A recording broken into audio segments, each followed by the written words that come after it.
Hello, it's time to do a Colossus run at the Pioneer difficulty today. 4 syringes at start, higher mutation chance. The Colossus is a big chunky boy, he has 200 HP and 20 speed. He starts asleep. Whenever he wakes up, he deals an increasing amount of damage. It starts at 5, next time he wakes up he hits everything for 6 and so on. There are numerous ways to beat him. I will mention them as I will be going through the run.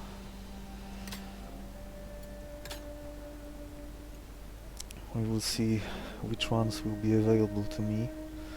The most important one might be the either sleep or protection.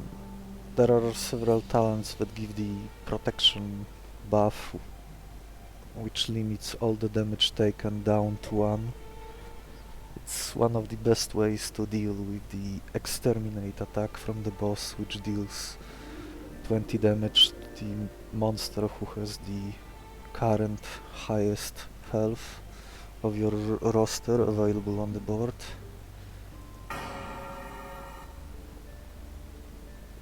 Let's see. Neither Blood Grab nor Shellcat scale well into the boss. Kilimaro offers both self-healing and scaling. His evolved form Gargoro has the Icebreaker talent, which turns any negative speed into vulnerable, making the affecting enemy much easier to kill. It's one of the better debuffs you can apply to the boss, as long as you don't go overboard with it, because as soon as the number of active debuffs reaches around 10 or 11, the Colossus is very likely to use his probably most powerful attack, the Primal Rage. It cleanses him from all the debuffs he was carrying, or at least the ones that can be cured, because permanent debuffs cannot be cured and they are omitted by that attack. But everything else is removed and the boss deals the respective amount of damage to all the monsters present on the board. If, for example, the Colossus had vulnerable 10 and he were to use the Primal Rage move, this move would deal 10 damage to all monsters present on the board, which is much more threatening than every other attack he can do. Let's see. Skullcrab for two-shotting most early enemies before they all die. Before the crabs run out of health and you will have to use different monsters. Or ants, which have a self-preservation mechanism, but they fall flat if any enemy can deal more than 2 damage. Usually it's rarely a problem in the early game. Sometimes you might be forced to trade an ant or 2 away before you secure more tanky monsters. Kilimaro is my tanky boy that can self-heal too, so I guess I can go with the ants as well. Is there anything that could punish me? I could face a water worry with the Swift Scratch during my first fight, and it would go first before all my monsters and hit them for 3, which is enough to one-shot all my ants, but not enough to kill my Kilimaro, so Kilimaro offers me a safety net. Let's see, inversion wouldn't be bad to get some better stats for one of my monsters. A more tanky ant could offer a lot of value. And there's a milk too, which can if you have nothing better to do, this thing can not only cure the debuffs that are carried by one of your monsters, but you can also apply it to the enemy, which means you can do it against the Colossus too. So if you happen to debuff the Colossus enough to trigger his Primal Rage, you can, and he selects that move, you can use the milk item preemptively on him, and it will cause him to deal 0 damage on that turn. You will have to reapply all your debuffs again, but it's probably a better deal than getting hit by one gigantic attack. Let's see, nothing amazing here either. Feeder Maul without the nap talent is usually not worth taking, although I could get probably a lot of value out of the block move and tank until my other monsters deal with the enemies present in the early fights. I could get something amazing out of the egg, like a Silver Hornet or a Mono who can do the glowing substance move. Spending fish on the mall wouldn't be bad, because I am getting a fish as my minor reward, so anytime you see that the food offered will replace the one you spent catching, it's usually a good deal. Here there is not much to catch other than Shellcat, which would let me tank the next few fights a bit better. I could spend meat on it and get a prime meat back. This prime meat could be used to buff the health of all my base monsters, or my monsters that like meat by 2 if I see the feast event. This is still very early into the run, so I'm likely to see that event offered. I don't like seeing this Silk Beetle as my enemy. If it uses the bite move, which is his top move in this instance, which is not very common, this fight would be free. My ants would be able to farm it. If he uses his infection move, I would have to recall one of my ants. But it's still possible. I don't think I have any good inversion target. Could give 5 health to one of my ants, but then the same ant would be very slow, which is not a great deal. I could make my Kilimaro slightly faster, which might be worth something. Yeah, it's probably what I'm gonna do.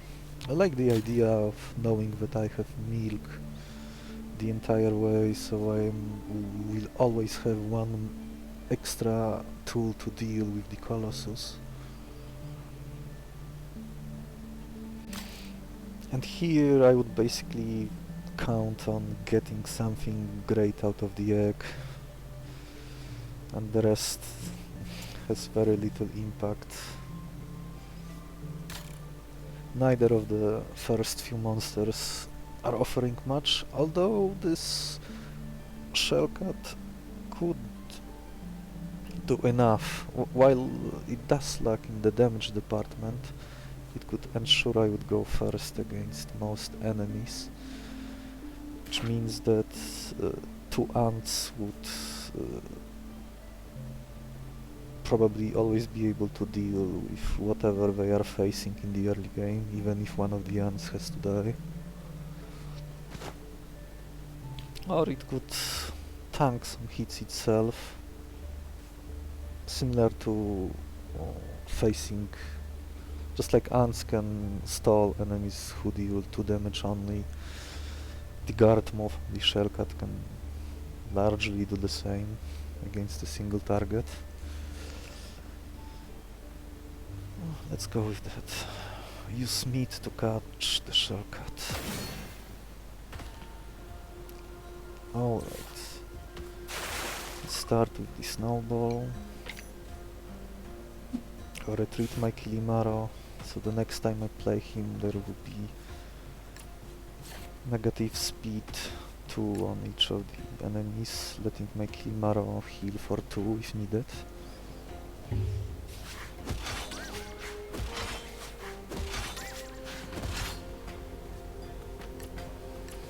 Both enemies go to sleep.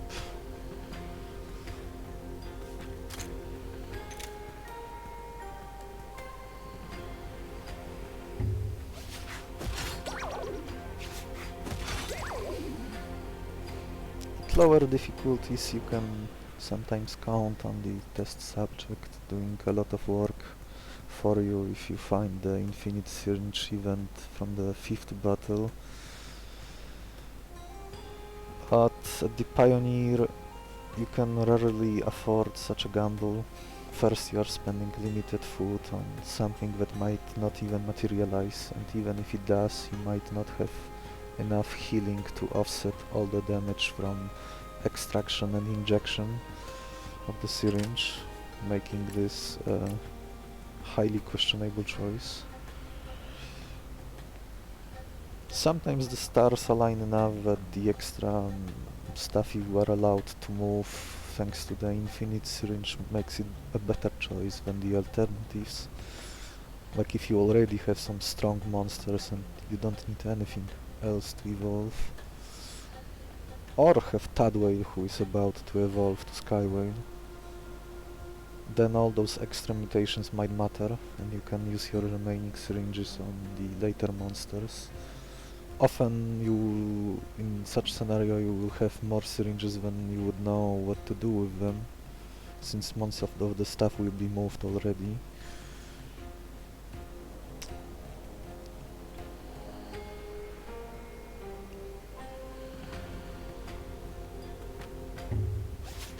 Let's get my health back, catch the shell cat.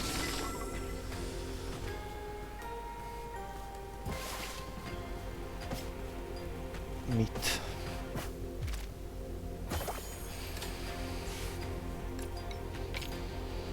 No, I guess it doesn't matter. It goes to sleep now. Dies next turn. I take 0 damage from this fight.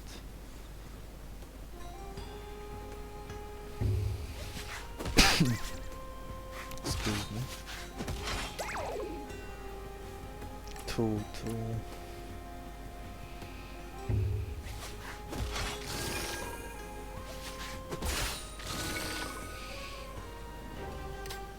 Now I can make my Kilimaro slightly faster, which might matter. And Shellcat gets back to full and I can heal Kilimaro in the next fight, probably. I wouldn't mind seeing the feast event now to use my prime meat. Oh, the egg is back. The better version of the Candy Ram is also here, with this distraction move. So it can tank a little and buff his comrade on the left. Oh, an early Imitator, giving me a lot of flexibility later. I'm spending prime meat, I'm not getting any meat back, but I might get meat from the special foraging. Getting this Mimilank would mean that I only have 2 monsters who have 5 health and the rest would be left at 3. Whereas here I could get some slightly more tanky body. There is some chance I would get value out of this Orcaril and his scavenger talent that lets me get a random item whenever the scavenger user is active on the field and sees 4 monsters dying.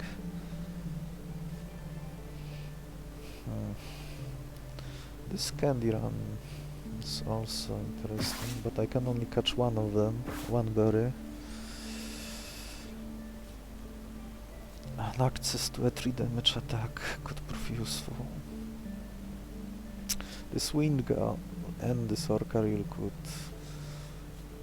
the chance to take down one of the ants, which is not something I like, and the Wind of Change makes the Orcaril act first before my ants, which is not great either.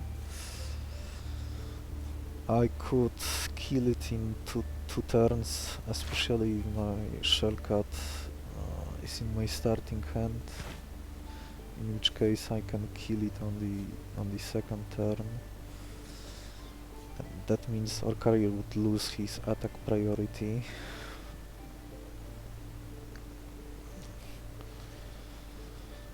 The egg returns.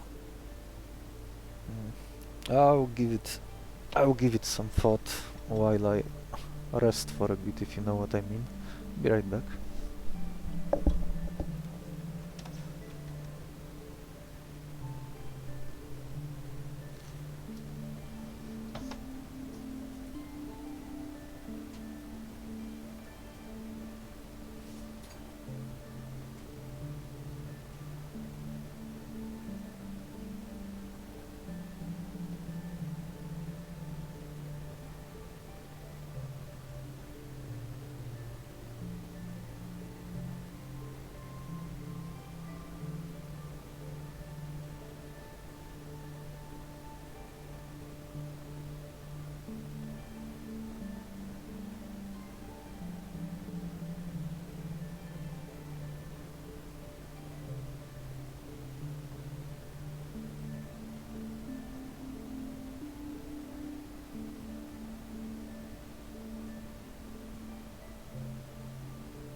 back. Sorry for the wait. Let's see again. This is Candy Ram and an egg. Or a Mimilang.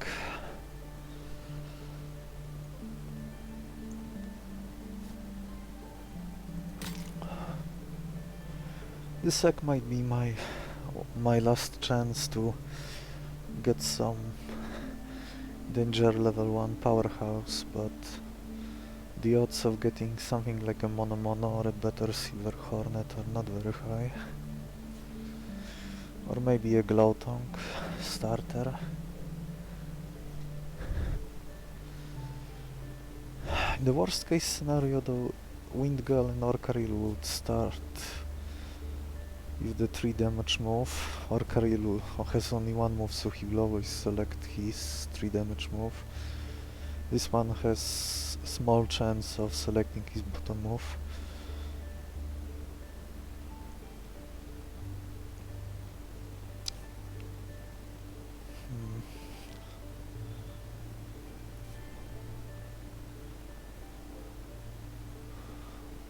I could catch this round. Get all types of food and prime meat as an extra. Catch Mimilang. Hope for a meat from the special foraging. Although two fish seems like the most likely outcome from this event, which might still be okay. One fun corner case would be taking the flying shrimp, which adds a caught fish directly to the hand mid-combat, and if I were use it on a tad whale, I could catch it before finishing the current fight, play it on the board and use his ascension move right away and be ready for the next fight.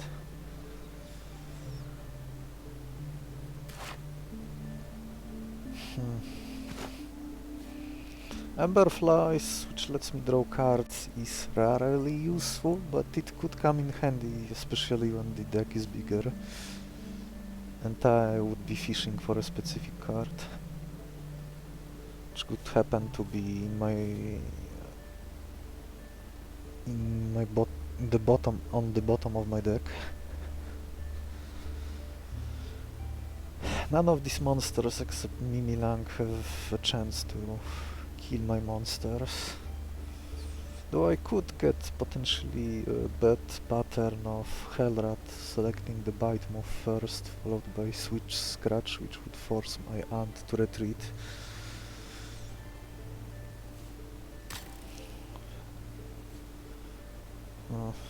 This Candy Ram looks so appealing, and the egg, 2 monsters in one, only 1 food used. Mimilang gives me so many possible outs. I could copy rare moves, like start farming Fruits of Might earlier, maybe getting the Ascension move, or the Echo move, or some other powerful moves. Yeah, let's go with that. Huh, this walrus fish would have the same speed as my aunt's, unless I were to debuff it. Oh, we'll worry about it when it happens. Let's see. I can play my Kilimaro.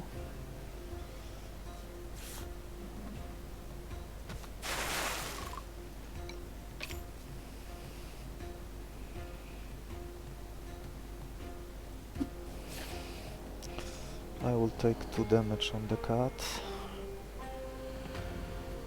I can slow down this rat in case it uses this swift scratch next turn.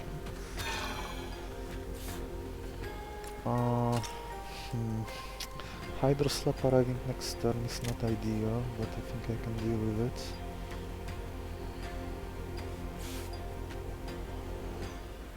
Just get the Mimilang off the board as soon as possible, so his poison doesn't add up over time much.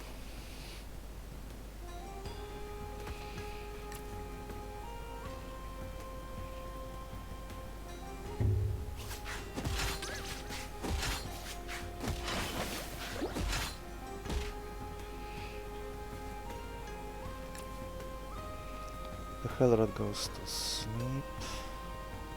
I might be forced to retreat this ant.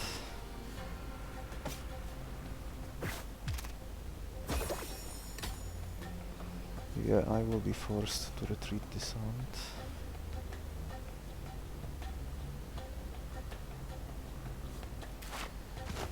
Oh, my Kilimaro will might pop in next.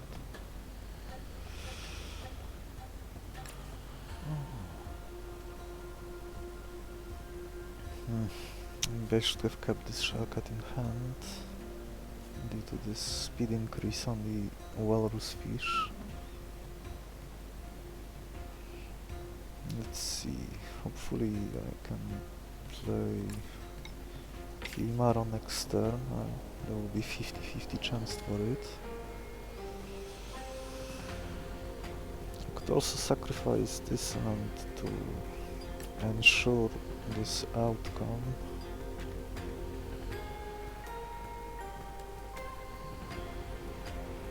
In which case my ant will be able to heal back to full. That's probably better. I still need to retreat my shellcat.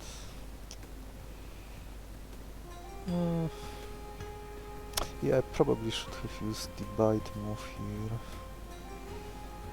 But then another 2 damage move with attack priority would drop next turn, so I think all those outcomes would lead to the same situation, which is a little awkward.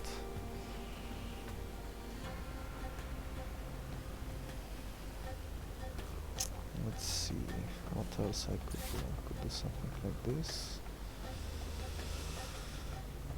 Kilimaro could drop next.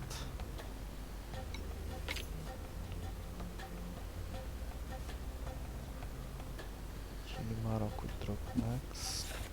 Yeah, I guess I will sacrifice one of the ants.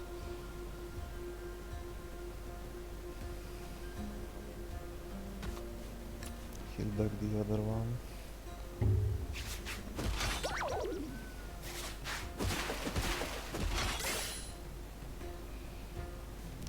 This guarantees that Kilimaro is drawn. I can get my health back here. I can finish, I can put this fish to sleep and recover my health as well.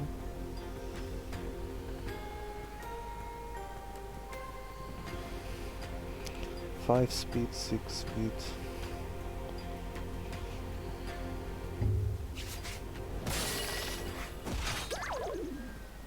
Now I can finish it off. While another ant can solo this bulbfish.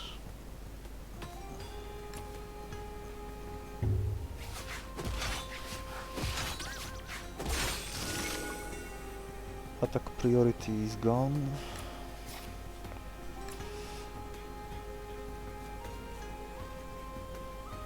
So now my ant act first. The next ant can recover in the line. And the fish will go to sleep.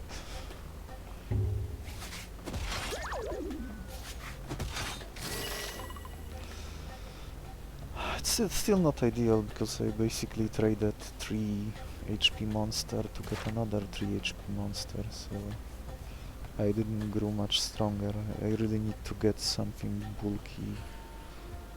bulky from the next fight. It's possible that I was supposed to pick the other fight, and this time I was just too mesmerized by knowing that I have Mimilang from the early game and don't have to worry about catching another one later. Which also gives me other possibilities. In case I would be forced to pick between a fight that has Mimilang and a fight that has something like Tadwale. Obviously I would pick the one that has Tadwale only. Let's see. Oh, there is in fact the meat I wanted. Excellent. So I am fully restocked. Ooh, I don't have poison. Oh, I do have poison. Oh, I can catch this super Pachi with regeneration and extra health. Although his moves are a little lacking. I could get another Kilimaro from the card ship event. Devil's Head, oh, Hypnocry and Flurry. Oh, that's very strong too.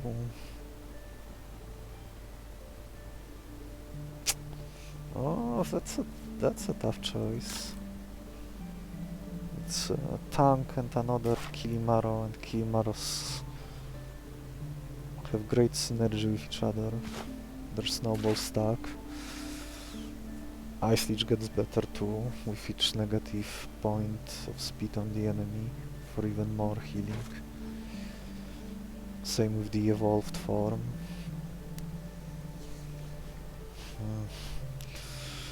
But the fight itself is surprisingly tough. There is two monsters that can hit for 3 and 4 damage directly. Pachi, which is relatively free, and a Jellymin that could select 3 damage poison move, which would be very bad for most of my monsters. And I would need to basically waste an ant to deal with it.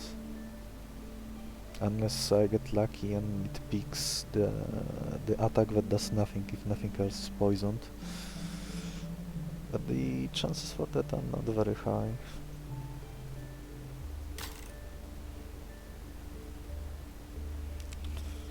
This Parapandion, what I could do with it?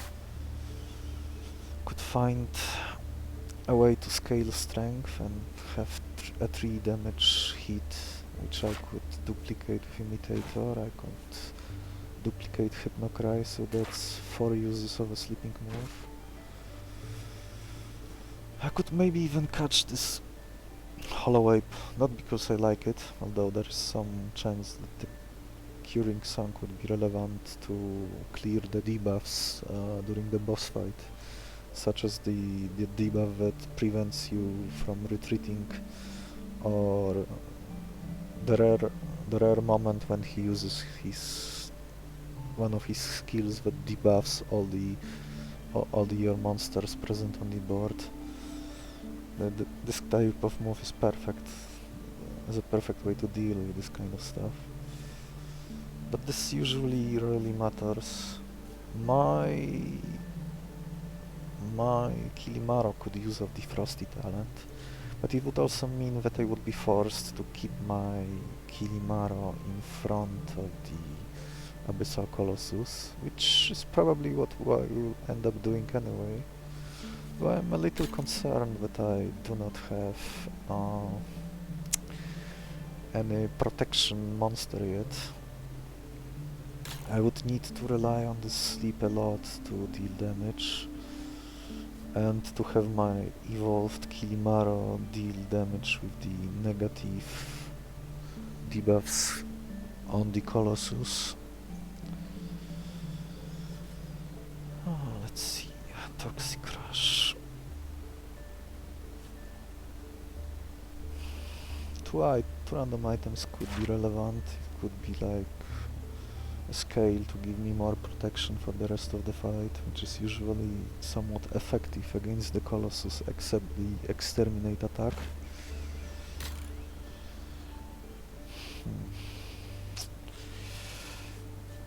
Let's see, this fight, I can put you to sleep before you can use your Curing Song. Parapandion arrives last, which is very favorable. I don't have to deal with it straight away, and all these monsters deal very little damage unless this Polar Monitor decides to use his Body Slam. I will probably use my Meat Jerky to catch this monster and for his Frosty talent. It would be something that's not dependent on the Snowball talent to have a permanent negative speed on the opposing enemy, which is something my Kilimaro would enjoy, especially now that he has an extra speed than before.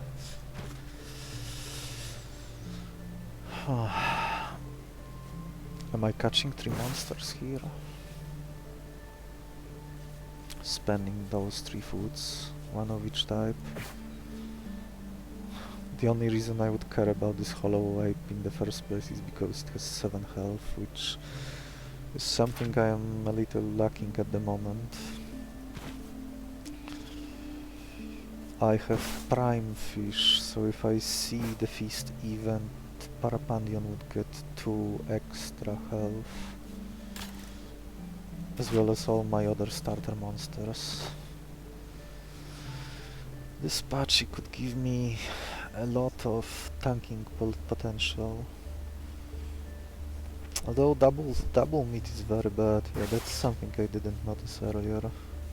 And I would have no berry for the next fight. I guess I will go with this option. And if so, maybe I'm supposed to catch this Beetle in case I find the mysterious mushroom later. So the next fight will be very important depending on what type of stuff will be available. I could see a tough choice being something like strange mushroom and the feast event, or maybe the award that gives it the vial that can catch any non-boss monster.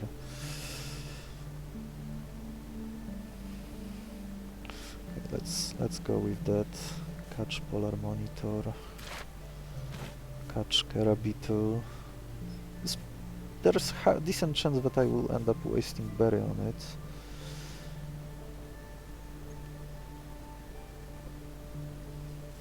Access to a priority move could come in handy to finish off some potentially annoying enemy in the next 2 fights. Let's grab this Parapandion. The main reason to go for this fight. Oh, all of them are dealing 2 damage on me, which is excellent. If I play my Kilimaro now, I will buff this Beetle, which won't matter because it will be still slower than my aunt, and the other 2 will remain slower. I need to put this hollow ape to rest in case it uses his curing song next turn.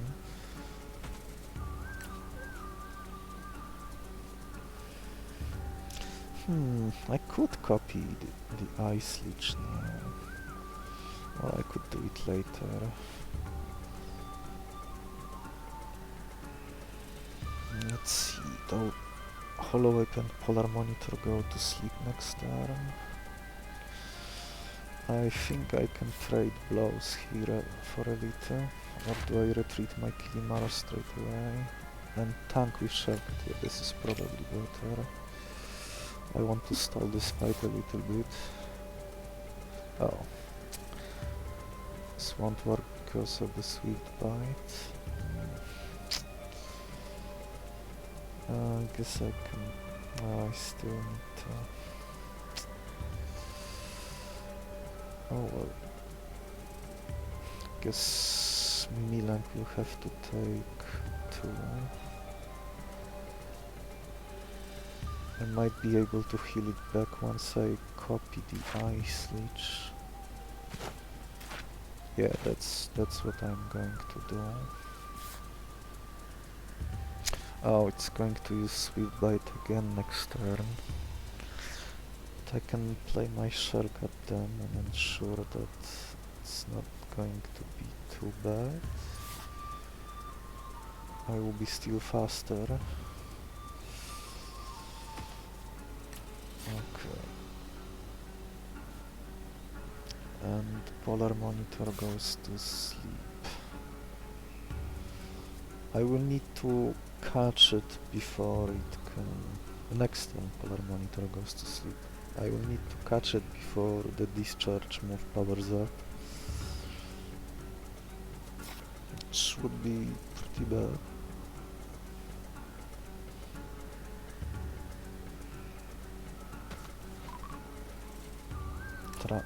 triple Trumboid. But then when I'm playing the shortcut next turn...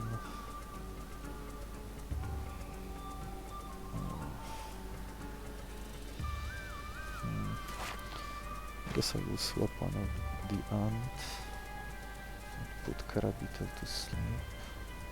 Yeah, that works.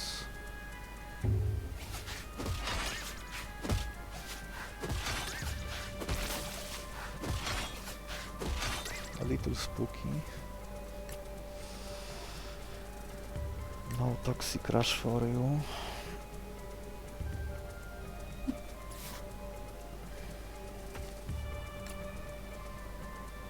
One.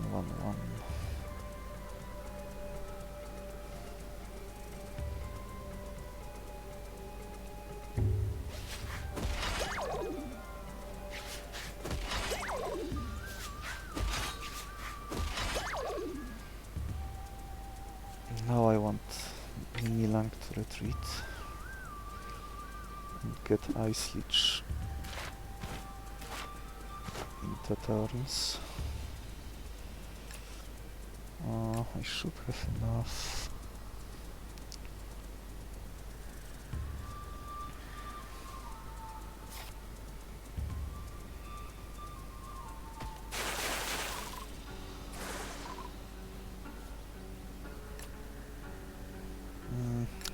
Yeah, but I need to get it off the board.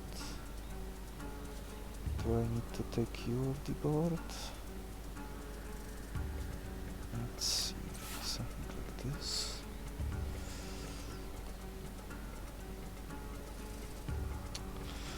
Maybe I'm supposed to kill this Beetle now. It doesn't have the double kick move.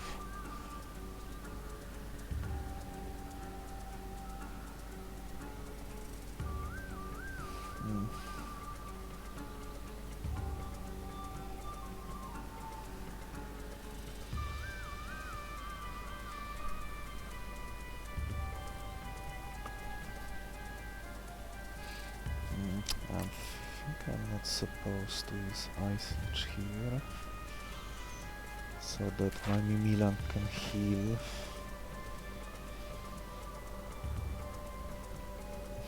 Hollow Ape can sit and do nothing for a time being.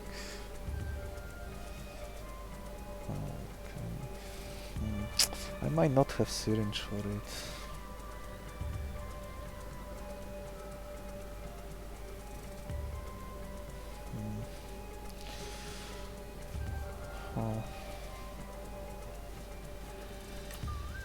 I guess I'm killing it instead.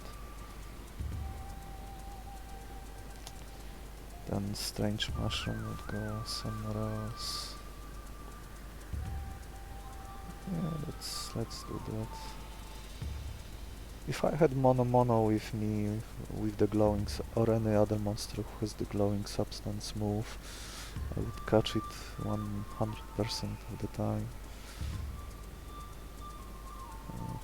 Or if it had the double kick move, or maybe even Charm, to give me some flexibility in terms of what I'm catching.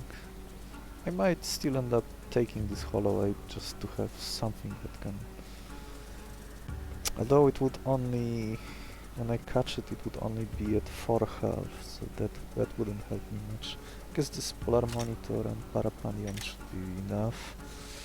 I will do major catching next fight instead. Let's see, this goes down to 1. And this dies.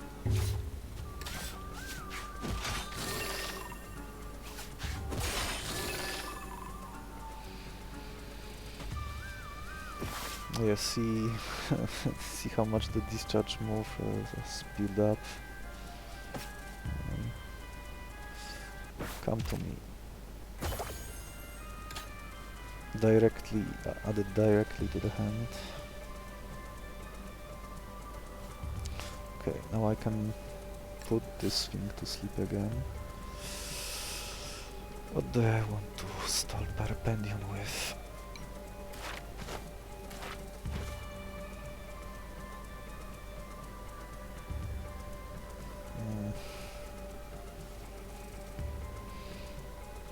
I guess I can get my shortcut down to 1.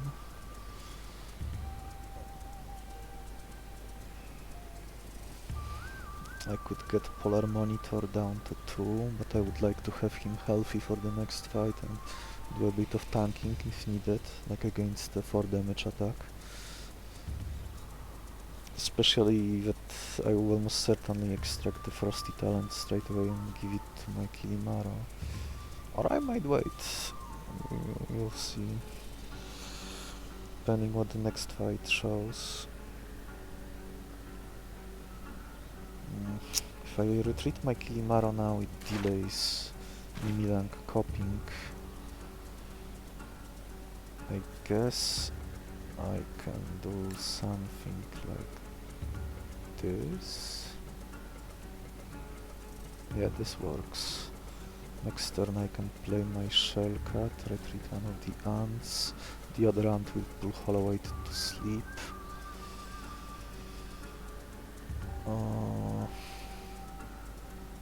Or will I be still short of ant? I think I would be.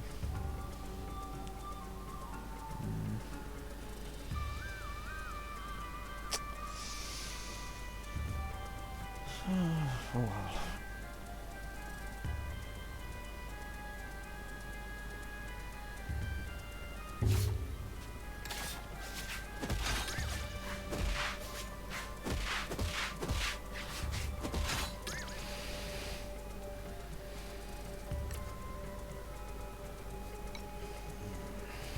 So how it goes here?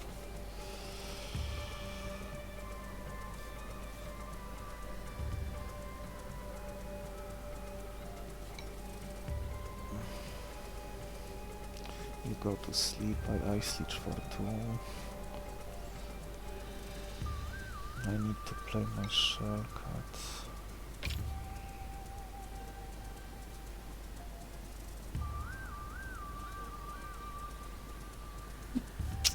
A little awkward.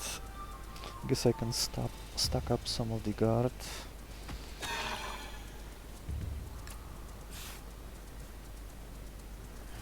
You go to sleep.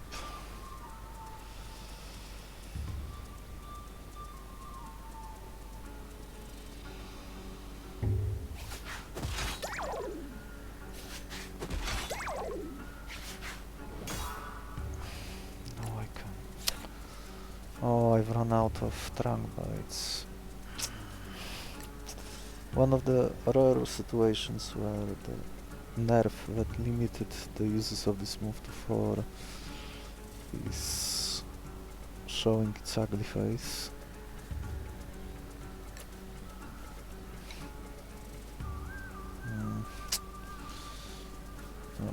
That's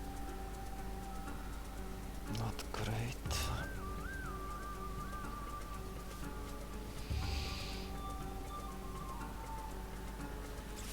Let's see, what do I do now?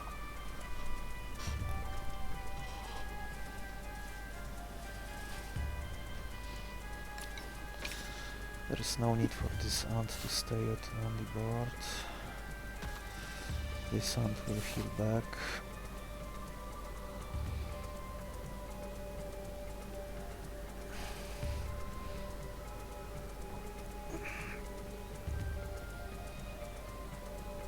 One damage to Parapandion.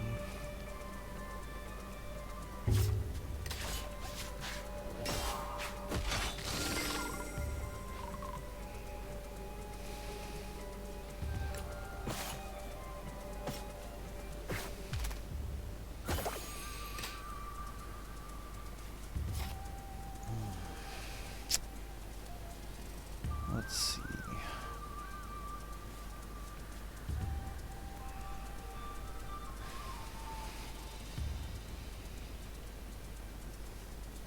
I can only heal one of them now, which is not very good. I guess I can heal next fight, the Hypnocry I have. I should put bigger priority on the Kilimaro over the other one.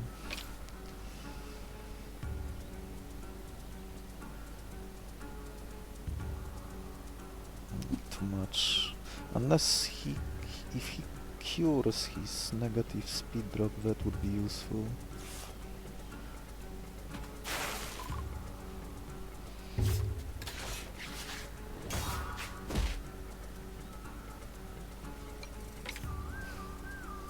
Get Ice Leech on Milan.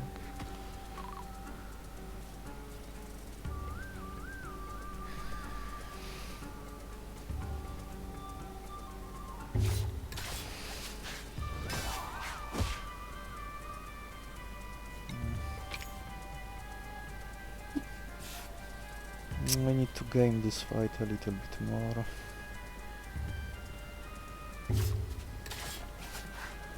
Since the Hollow Ape can't break through. Oh yeah, that's what I was waiting for. Now I can recover, because the current 3 negative speed on it is too much. I would just kill it with 1 Ice Leech, which is not ideal.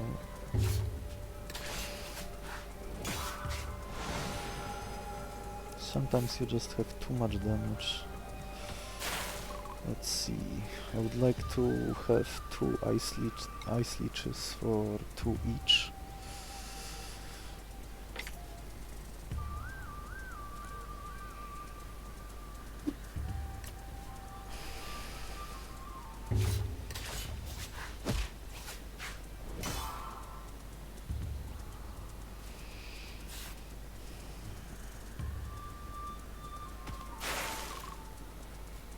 Ice Leech, Ice Leech.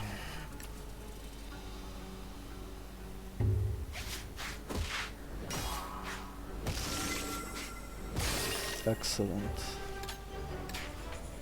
Stalling is strong as usual. Oh, something to speed up the Colossus fight with a fair bit. Full heal. Full heal could be nice. Mud Ball could be nice, that's a lot of damage, but it also makes it more likely that he will trigger his Primal Rage. Something I have counter for, so... The Rock could be very good in case some potentially very annoying enemy shows up and give me the reach I need to finish it off or get it to the taming range. Especially something like Pachi with regeneration, which we have just seen one of those. Mud Ball would go well with my negative speed synergies.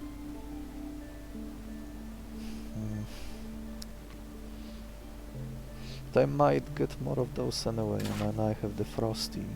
But you can always have more of those.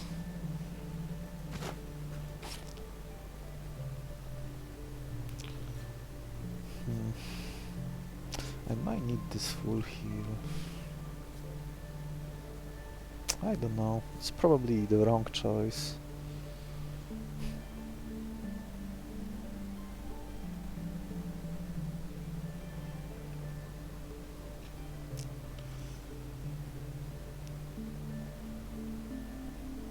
What do I have? I have a fair bit of items. Card draw, no removal.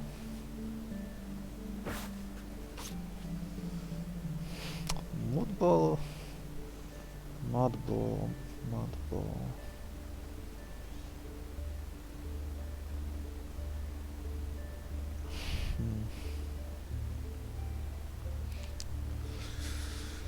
If I were to use Milk mid-fight to clear the Colossus and avoid the Primal Rage, the Mud Ball would help me reapply the negative speed again. I don't know.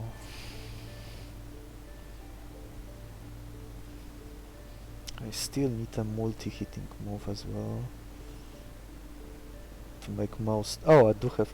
What am I saying? I have Flurry, or rather 2 Flurries, thanks to the Imitator. So I pretty much have almost all the damage I need. So now I just need more health. More health. Maybe the protection buff to tank the Exterminate, I have enough sleeps. Sonar would basically auto-win the fight at this point.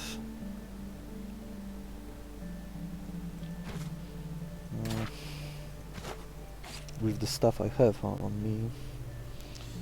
And if I were to get Zonar, then Mudball would be the best.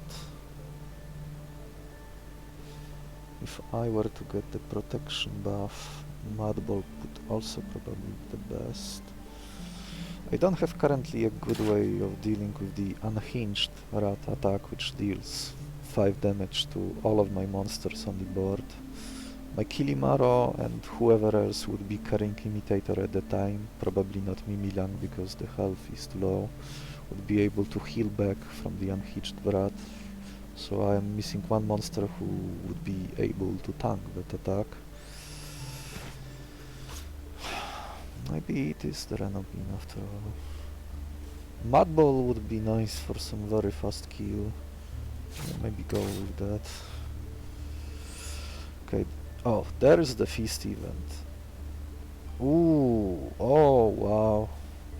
Tanky Pachi with Nap.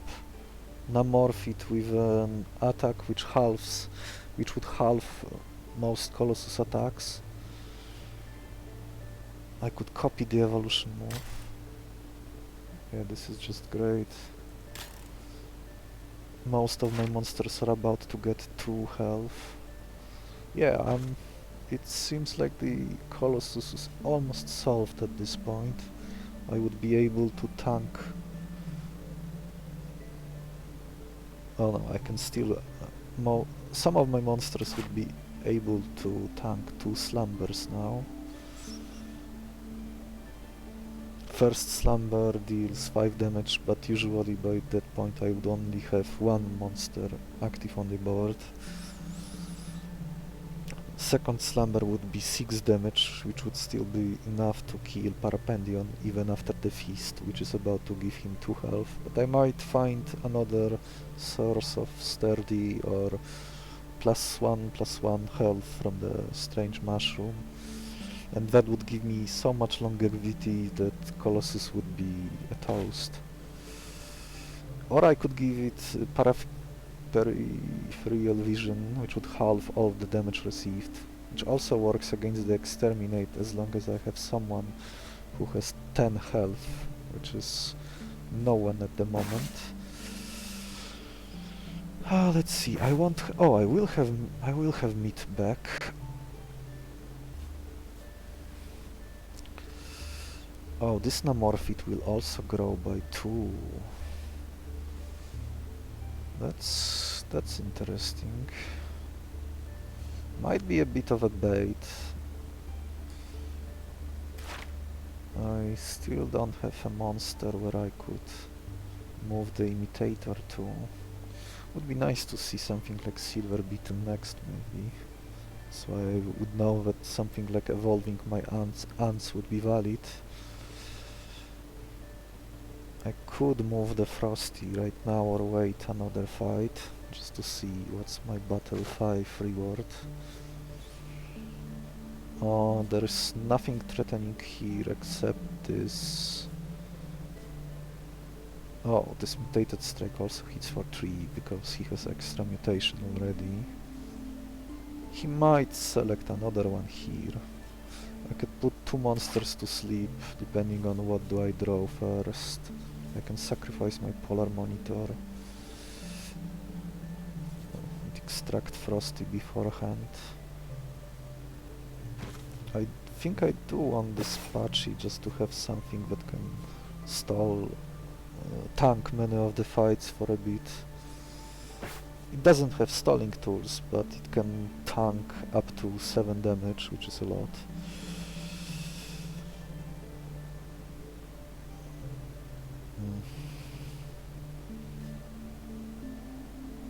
Another Namorphite run. Could be a bait, but it being at 6 health and getting only half from the Colossus is almost exactly what I want, and there is some potential in the evolution move. Yeah, I need to take this fight anyway, so the only question remaining is what do I catch. I catch Pachi for sure and probably dismorph it. His speed is a little bad, but I can fix it with my Kilimaro or even with my shortcut. The only problem is how many, excuse me, syringes I will have left. And battle 5 will, next battle will give me that info. I could estimate how many syringes I will need. I will probably need at least 2 to move Snowball and Ice Leech.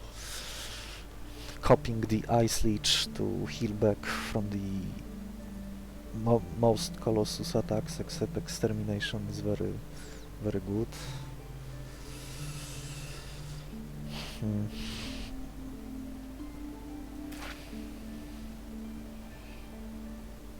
Frosty might be another syringe, which is already stretching it.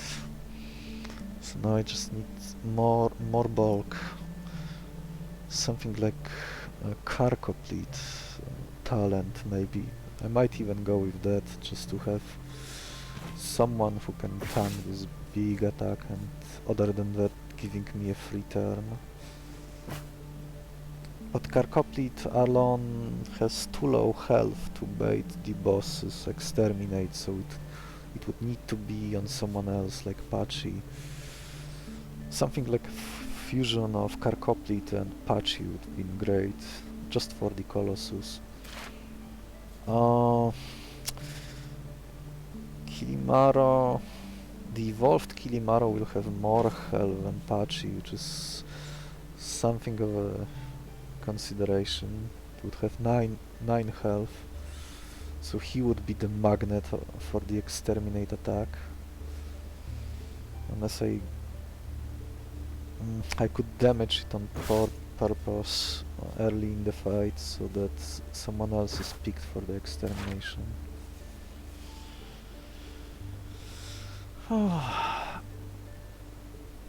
This run feels like it's almost there. I just need 2-3 more pieces and I will feel secure about it.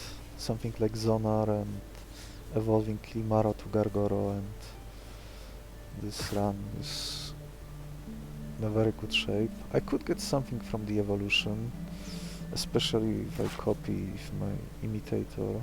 The problem is that I will have a lot of stuff to move around, and I might not have enough syringes for everything, so I might even be forced to skip on extracting the Snowball. Seeing Silver Beetle instead of the Golden Beetle would have solved it somewhat, because I would have to play my Kilimaro first, the Snowball would be still active. I would only need to extract the Ice Leech to keep healing, to have it remain after evolving with the Silver Beetle. Well, let's see how it goes. Double kick here, mutated strike here. I guess I'm sacrificing one ant here and putting it to sleep next turn. It cannot be a damaged ant because the double hit would go to the next lane, so it has to be an ant with a full health. Kilimaro could tank it, but if I were to extract Frosty now, it would be a good move. I don't know what I'm going to do with the Frosty. That's the problem.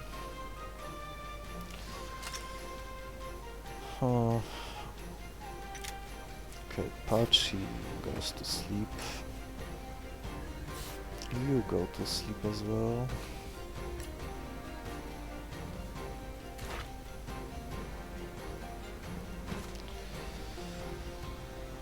It would be nice to make this Nemorphid use his evolution move first, but I'm not sure I am in the position to make him do that without risking taking too much damage first. Not the best draw order. I wish I had my Parapandion with me so I could sleep something straight away.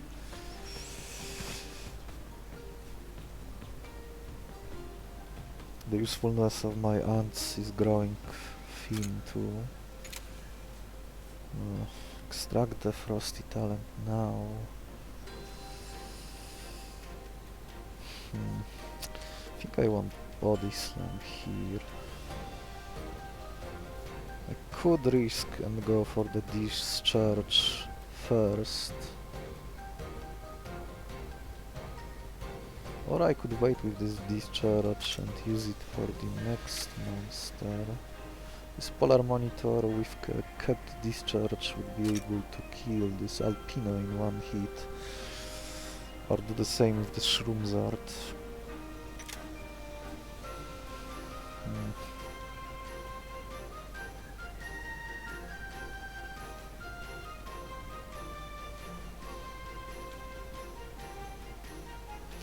Let's see, this will no longer be a speed tie. Kilmaro takes... Kilmaro leeches for 1 and gets hit by 3. Next turn I might put it to sleep. I could draw Mimilang and do nothing. I could draw Shellcat and use the guard move. Could draw Parapandion and use Hypnocry. More chances to fish for the evolution move. If I remember correctly, the evolution move and the peripheral vision had an unusual interaction of peripheral vision blocking the evolution damage, self-damage.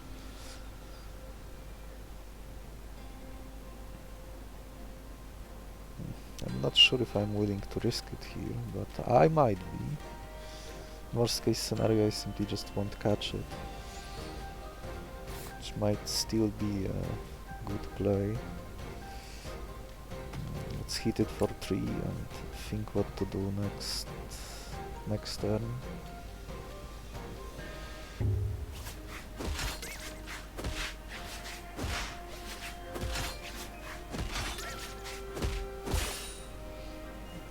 Now I can put this annoying thing to sleep. Pachi can go to sleep.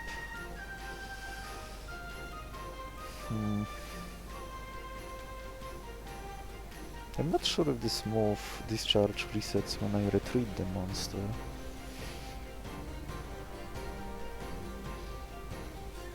I could catch this Namorphid now.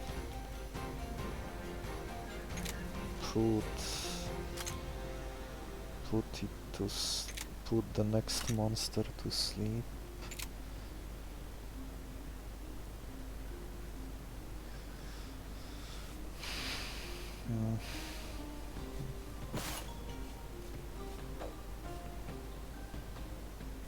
What food I get back? Fish and meat. Fish and meat.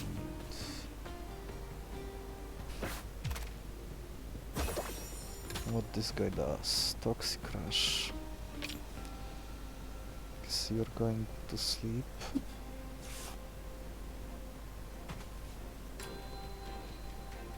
I will kill it with 2 flurries next. Those 2 go to sleep.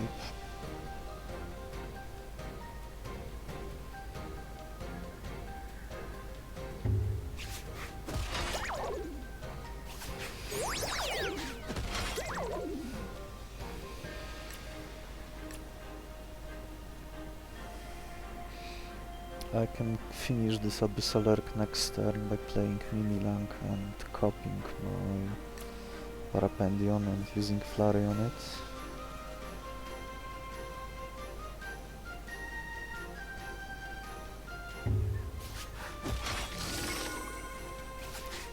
Healing, damage, healing.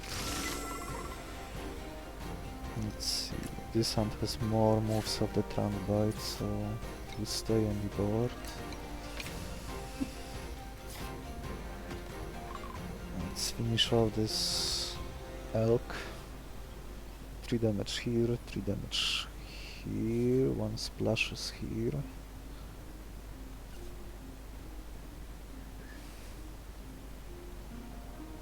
Three.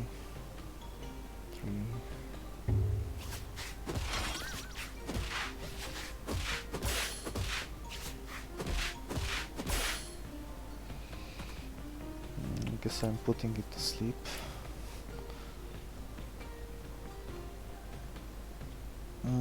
If I put it to sleep, the ant will be able to heal.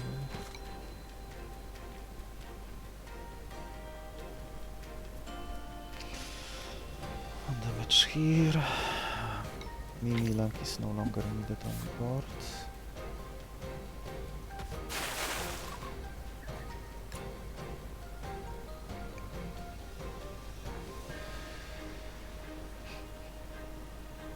One damage to Pachi. Alpina goes to sleep. Kilmaro heals for one.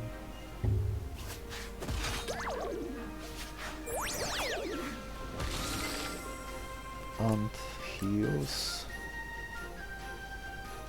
Pachi is captured. Pachi will recover next fight. And I have nothing left to do here.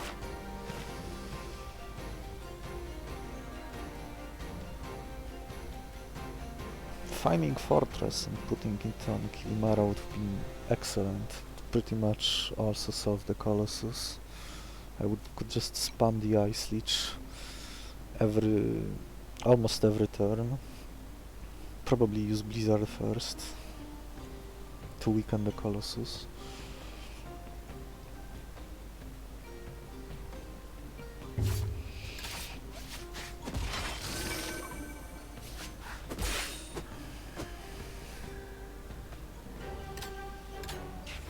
Pity I didn't get extra evolution on the Namorphid, but it might not even matter.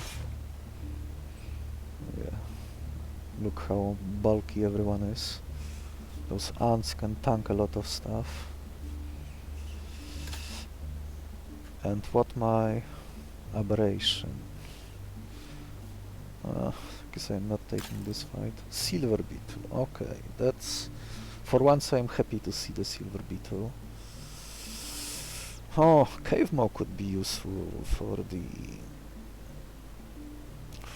the Colossus in the... when you go for the more Battle of Attrition type of a fight and squeeze your tentacles dry as much as possible. Though this fight itself does look somewhat dangerous. Those two monsters could start with their big hitting moves for 7 and 5 each. They would get +1 strength from the Crystallon, so that's 6 and 8 in the worst case scenario.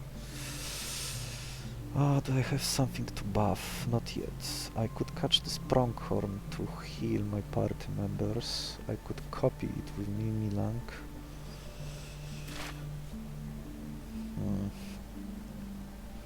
What do I do here?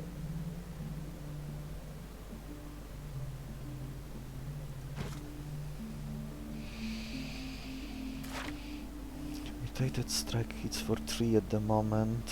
I could give it Ink Stain and hit for 4, which is still not enough to take down this potentially dangerous monster. I'm probably not willing to use my consumable to deal with it. I might just play one monster just to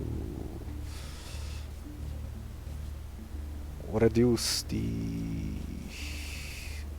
how much damage I take from the first turn, and afterwards it's basically free.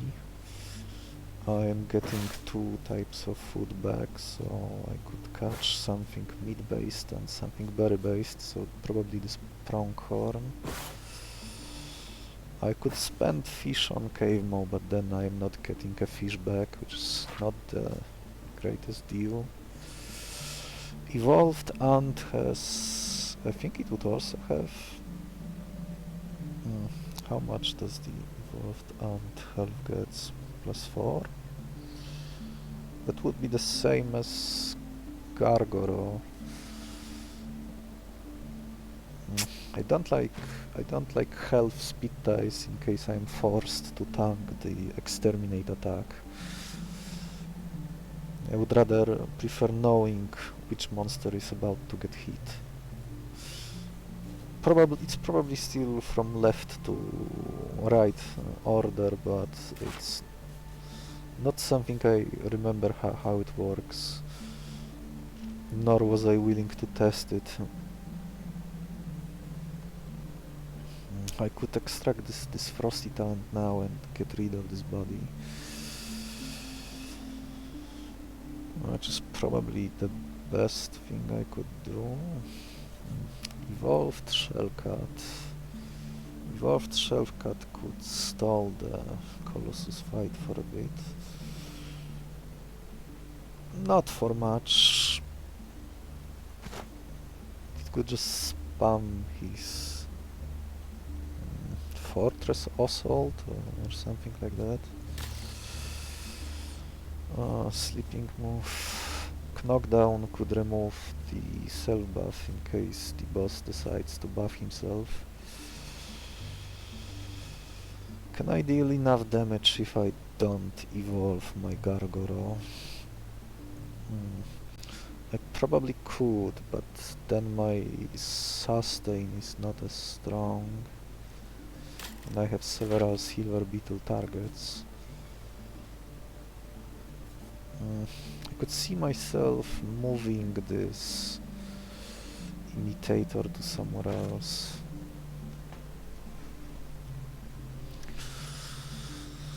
Someone fast, preferably, although it would only matter for the next 2 fights and not for the boss, who is usually the fastest.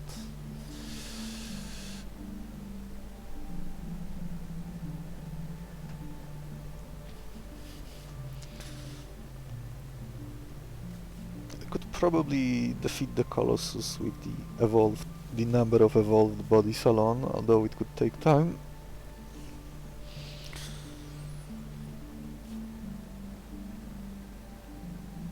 It would make me more suited to use my spare bodies to tank the exterminate attack.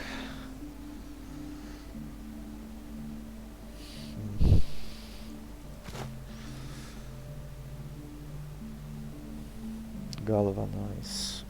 Galvanize could buff up my Flurries. I could use Crystal Surge to buff Mist Cone. Oh, it buffs the armor too. That's interesting. Not sure if I've noticed that before. This Lunar Pronghorn could restore this Crystal Surge as well, and I could copy Crystal Surge with my Imitator.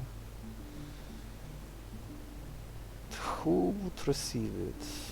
An ant, maybe? Especially now that Silver Beetle would evolve something. Could have 2 monsters evolved at the same time. I will still want to have my Parapandion on the on the second turn, probably, on the field. So another monster will be copying his attacks. I could also copy Kilimaro's attacks. Preferably I wish I could copy both, but it might be not possible unless I find Monster Fusion next. If I do that, Silver Beetle won't be able to evolve Kilimaro next.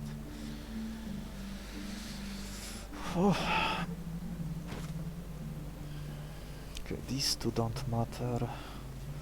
This one is probably worth capturing. Some extra health buffer for the Colossus. It can tank Unhinged Wrath.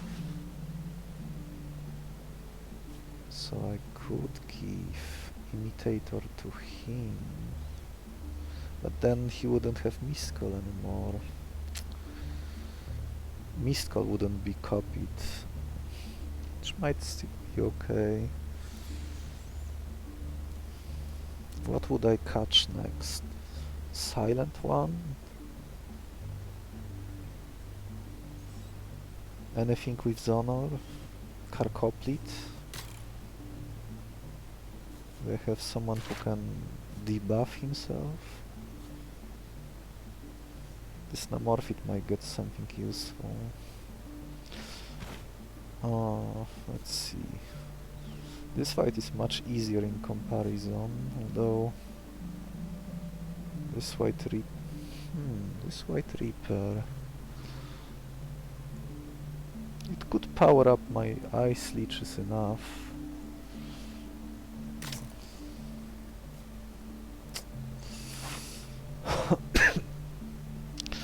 Okay, so who will be present in the... Kimaro would be present.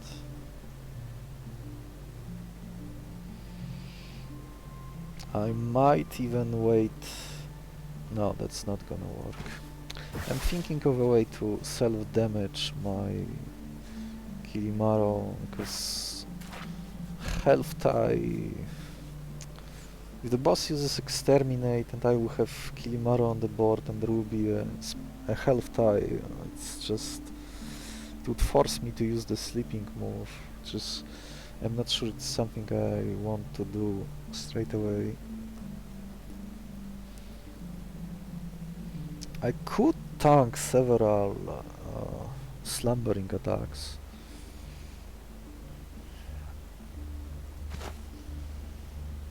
Oh, this is just getting a little iffy. I'm extracting Frosty now, giving it to Kilimaro. Getting rid of Polar Monitor. I might be forced to give up an ant.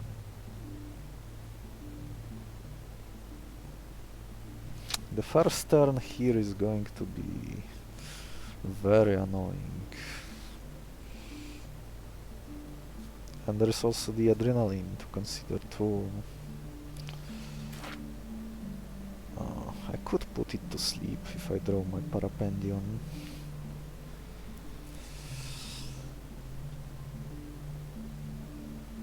The guard move. Evolved Shellcat would have 8 health, I think. Either 8 or 9.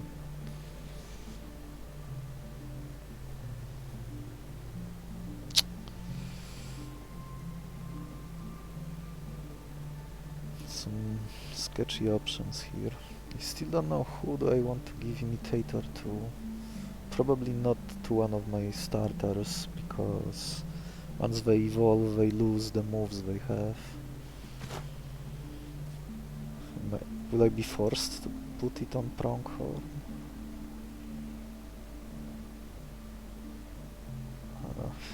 I don't know. It just seems like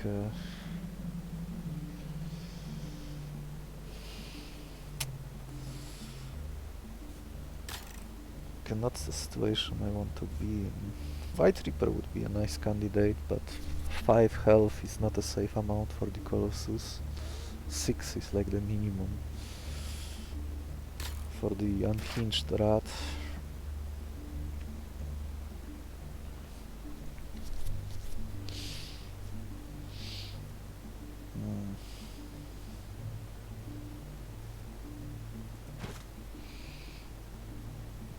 Cave Maw probably won't matter.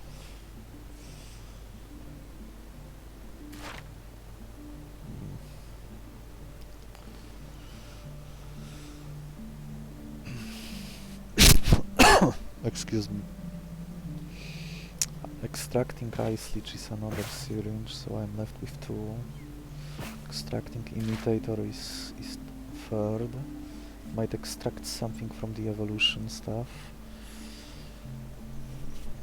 Frigid would be nice.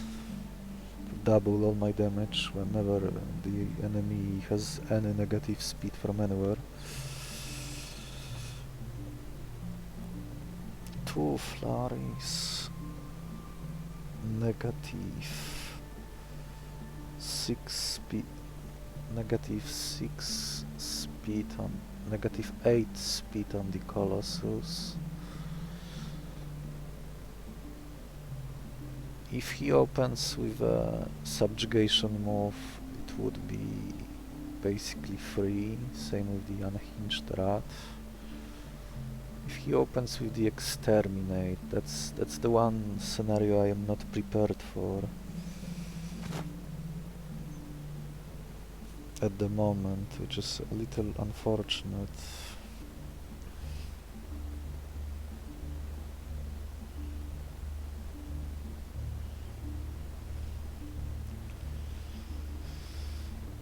Might even force me to sleep him straight away.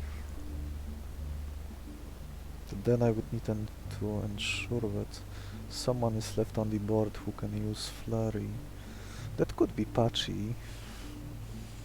He would have enough health to tank to second and third slumbering for 6 and 7 damage respectively. He could copy the Ice Leech. He cannot copy both. Maybe I move Ice Leech to Parapandion.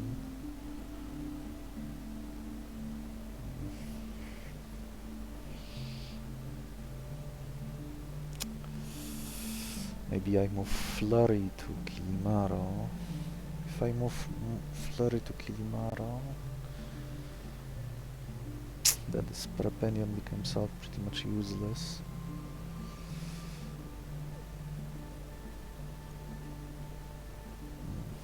I want both Ice Leech and Flurry copied. I might not even need the Ice Leech copied on Pachi. Could retreat it if needed. Or heal it with food. Just keep going with flurries. While the boss is heavily debuffed by my negative speed synergies.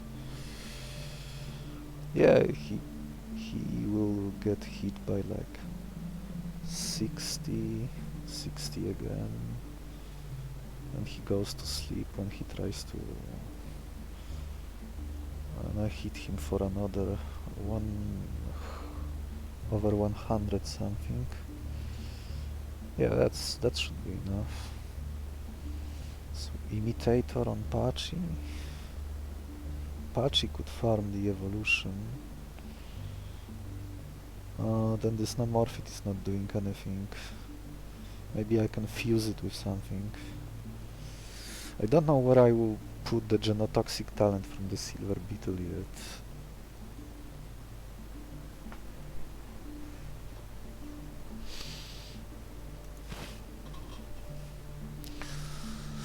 Oh, and there is... Where do I even have room for this Lunar Pronghorn? Maybe I don't have... So this Miscall could speed up the... But I might... With all the negative speed I apply to the Colossus and this glowing substance, I might not even need to buff my own strength. Crystalon would be a good target for the genotoxic talent, stacking when placed effects. It's usually beneficial. Then maybe I would sometimes use the crystal surge once if I had something worth buffing on my party, but that would depend on the next fights. If I am not catching this Lunar Pronghorn, which now I'm not sure if I have room for it. I would probably need to remove my ants. My ants when evolved will be fairly bulky, but I can only have 2 evolved monsters on the first turn.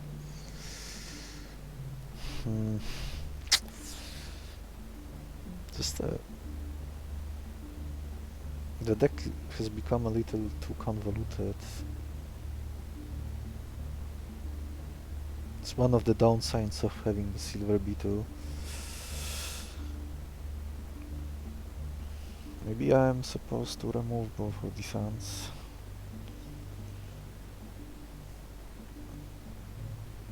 Probably, yeah. I would have Parapandion, Kilimaro and Pachi on the board. Maybe this Namorphid would get something amazing, but the time is running out.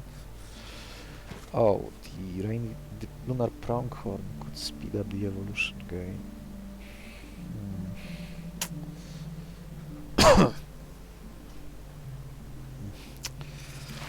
So am I supposed to move this Imitator now? Give it to Pachi even though he's slow, which is not ideal.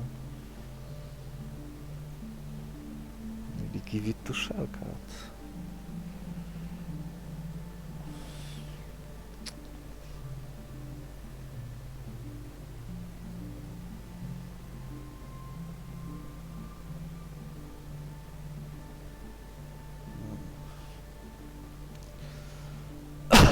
Excuse me.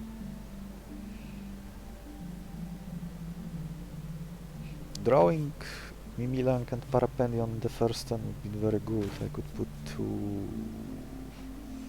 No, I can only put one of the enemies to sleep because this Badfish is agile. Looks like I will have to sacrifice someone, so...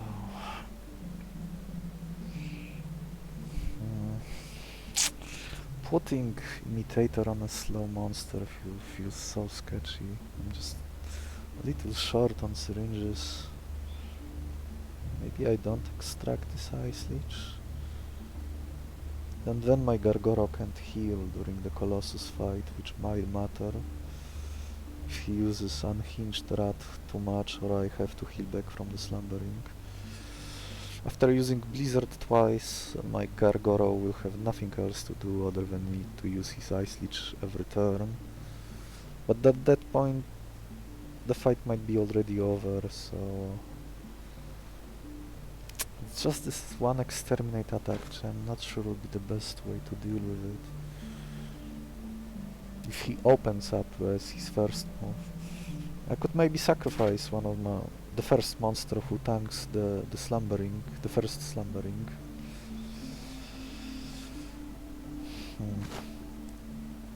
I would love to apply my debuffs on the first turn. Start dealing damage.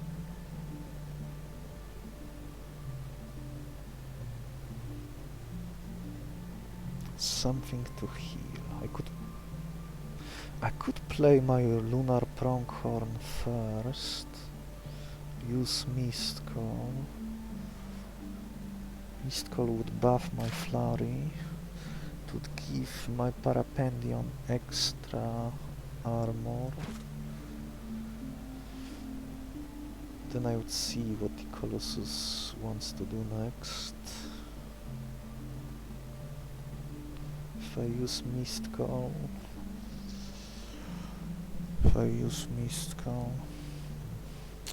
Who wants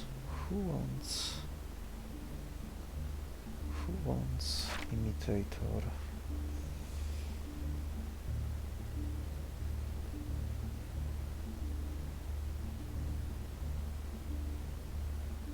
What if I give Ice Leech to Parapandion and Kilimaro copies Parapandion?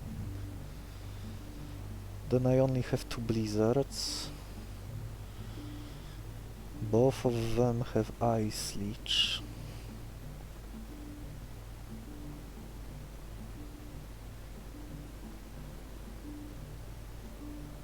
Yeah, I think that works. Ice Leech on Parapandion. Kilimaro copies it. Kilimaro might get some interesting evolutions. Hopefully not something detrimental. He should probably be... Oh, that might be interesting. As a Kilimaro, he would be pulling stuff from the lower pool of mutations most of the time. Probably capping around danger level 3 at most. As a Gargoro he would be pulling a lot of random stuff from the highest tier.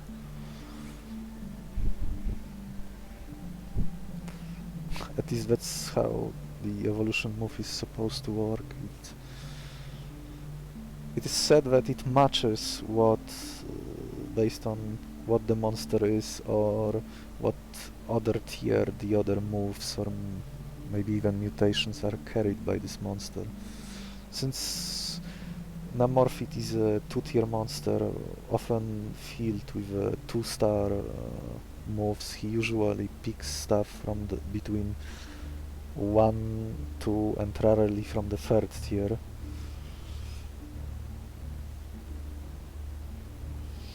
Gargoro would be able to pick the highest tier stuff, while Kilimaro would be able to take low tier stuff.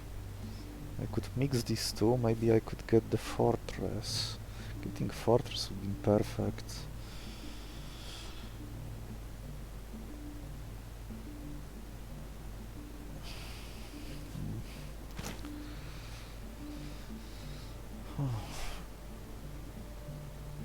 Someone else gets Mistcall.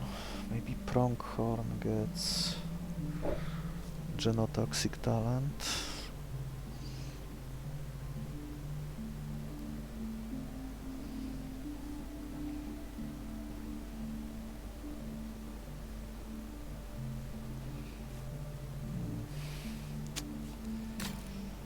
The most important battle, something that will require a sacrifice. I might no longer need Pachi after all. This Namorphid could tank a bit in the Colossus fight, but I don't know what he will get next. But attacking with Mutated Strike alone is not going to do it. Kilimaro... Oh, Kilimaro copying Parapandion means that he will be forced to use the Flurry too instead of his Blizzard, so maybe that's not the way to go. Maybe I'm supposed to give Imitator to Namorphid, but 3 speed is sketchy unless I give it Inkstain, but that's another syringe.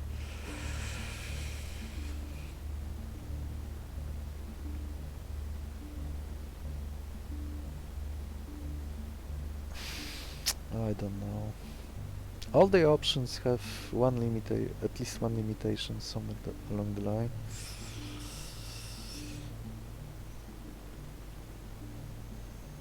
Someone else has played first.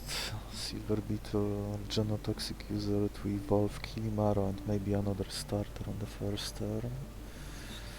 Maybe Shellcat will be Shell Panther will be spamming Frontal Assault, but it wouldn't do much.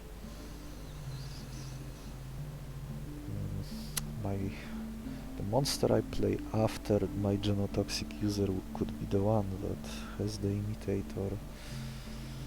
That could be Pachi.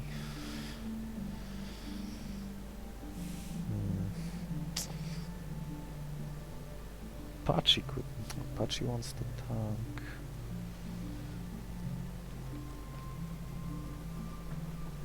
Pachi has enough health to stay on the board.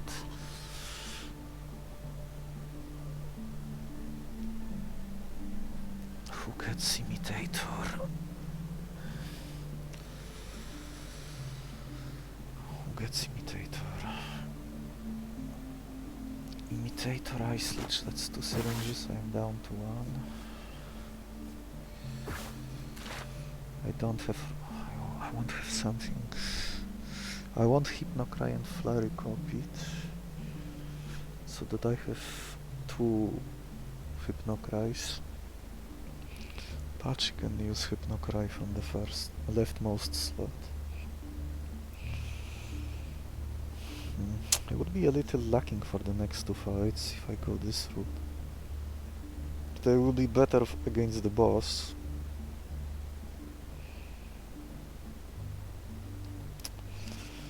Maybe Shellcat. Shellcat carrying the Silver Beetle.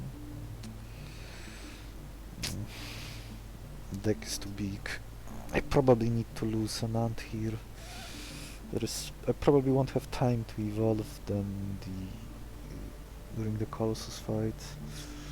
So the next tanky starter is the Shellcat. And his slowdown might matter, while ants won't matter in that fight. But Shellcat himself wouldn't, Shell Panther wouldn't do much. I will need someone else on the board. It will need to be Kimaro, Parapandion, and the third monster, which is likely Pachi. So I give Imitator to Pachi now. Copying Hypnocry on a slow monster is just so sketchy. It won't matter versus the boss, but the next two fights could be a problem. There's also some chance that if I go spamming the evolution move, I might get something bad and I will be forced to extract it.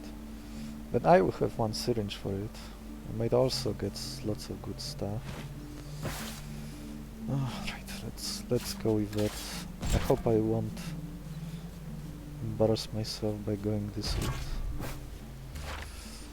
Maybe Mimilank will sacrifice himself.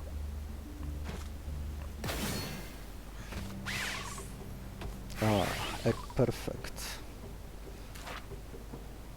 Perfect. This guy is giving me a free turn. Oh. I can finish him next turn. And I will need to do that. I have nothing against this bulbfish this turn. It's about to self-debuff itself, it's perfect. This Mimilank can sacrifice himself, then I kill this Hyena next turn. Yeah, this went better than I could have dreamed of. Although I cannot take advantage of this Crystallon this turn. Unless I was willing to let someone else tank this hit. 3 damage to the Hyena. I'm killing it with a Flurry next turn.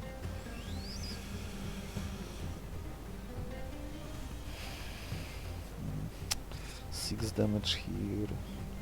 Which goes first? No, there is no point taking that.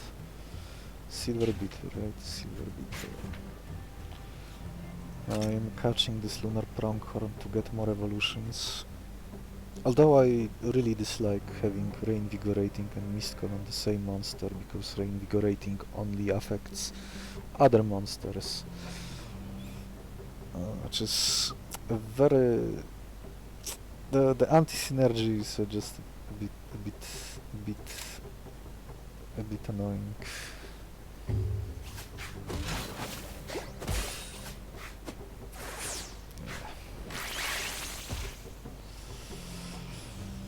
Oh, another last resort.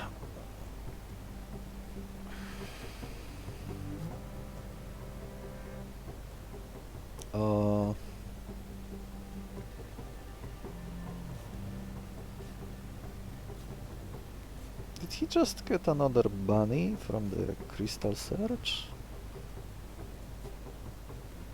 I mean Swift. Huh, that's very interesting. I never saw this before.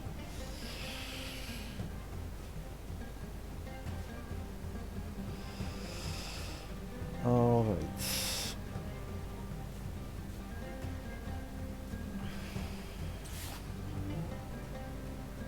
Coming up next is a slower monster. Excellent.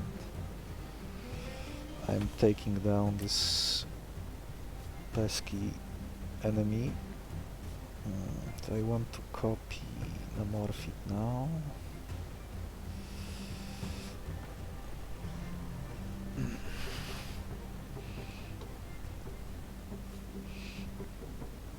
This guy is about to self-buff himself to oblivion and never do anything again.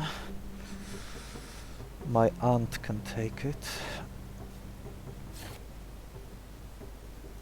I think this is a good opportunity to heal my Pachi.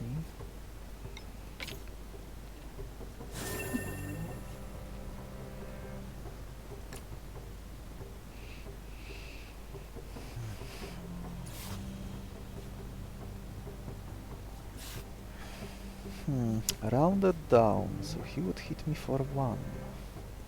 If I were to have my Namorphid here.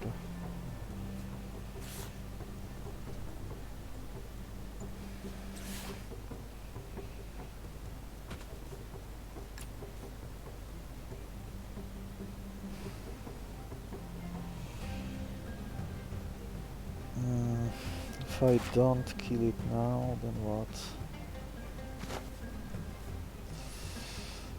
Probably nothing. Bulbfish goes to sleep. Lunar Pronkheart goes to sleep.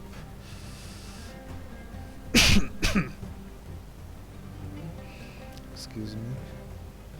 Ants get hit by 4. Ant survives. Oh, okay.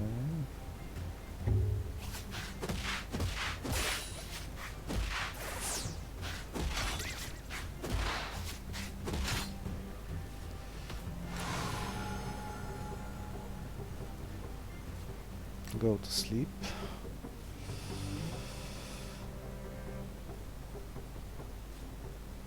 Shellcat can finish off this crystalon that means cave mode drops in. This cave mode dropping in bed, I can put it to sleep.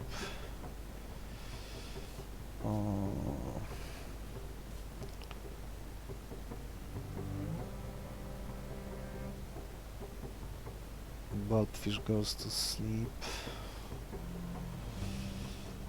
I want to find a moment to use this evolution move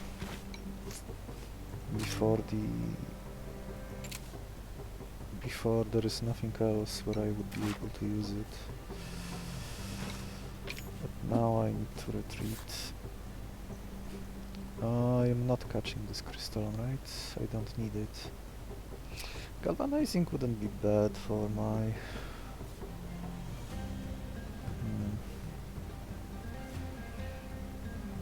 wouldn't be bad for speeding up my flurries. Good genotoxic carrier too. I think I might not have not enough room for it.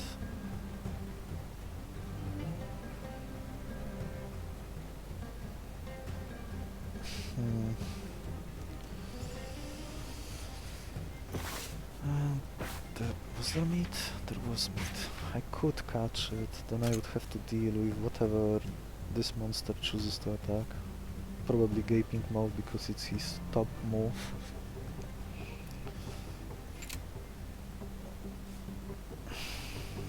Which wouldn't be that bad. Oh no, it would kill this ant. Speeding up my flurries. I probably have Mist Call for it, no need to rely on an effect that lasts 1 turn only.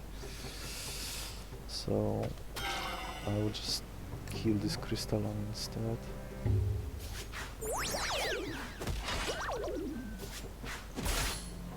Now I can heal. I can put you to sleep.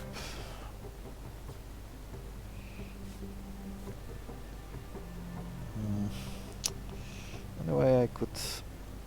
Oh yeah, this is better. Just to make more room on the board. Or maybe not. Keeping this bulbfish alive is better than killing it. Tentacle would deal more damage. So what do I do now?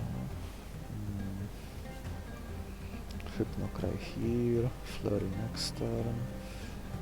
And it's still a bit too slow. Bite here, next turn Ice Leech. I could guard. I don't know. the ant heals. Then I swap the places between these two.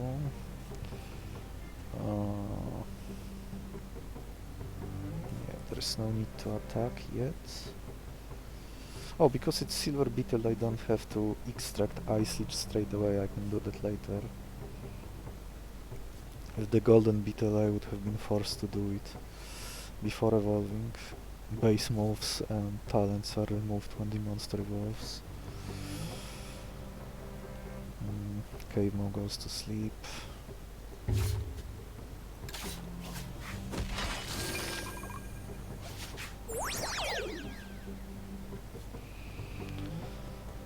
Okay. Pronghorn goes first, hits me for 3, I hit 3 damage back, and then I catch it, which is perfect. Here I heal 2 damage back. Guess I can test this evolution.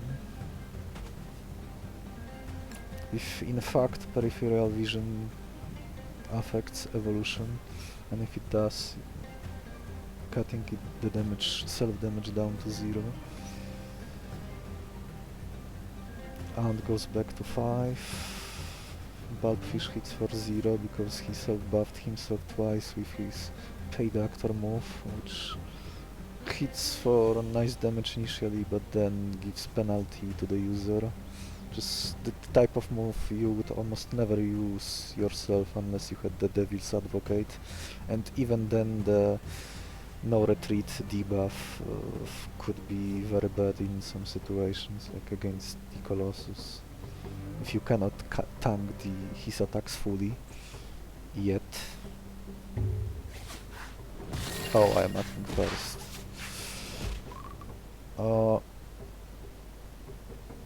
Yeah, so it works. Venom.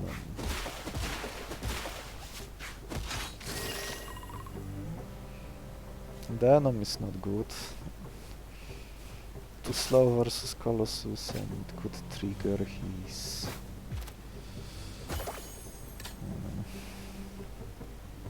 it could trigger his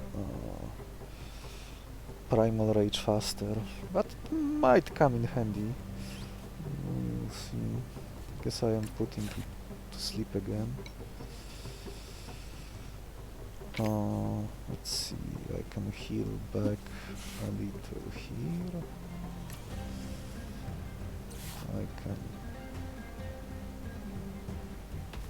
I can also get Ice Leech here.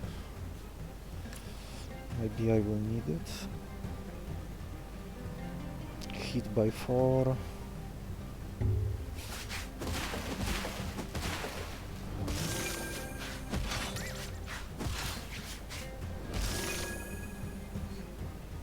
Okay, you go to sleep. I can get the evolution. I can keep healing.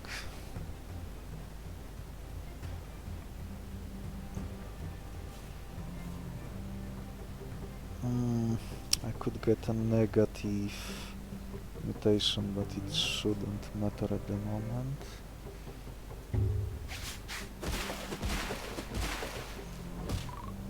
Electric Shock. Oh, that's very good. I mean, normally it would suck, but that move was recently buffed, so now it... Oh my god, that's minus... That's with the evolved Kimaro, the Gargoro. This Electric Shock would be equal... would mean 4 points of vulnerable on the enemy. Okay, so the Colossus is pretty much cooked. I can probably rush him down even with sleeps.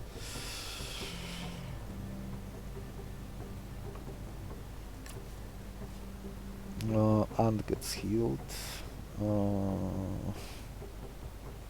Ant can heal only once, so... Namorphid used his.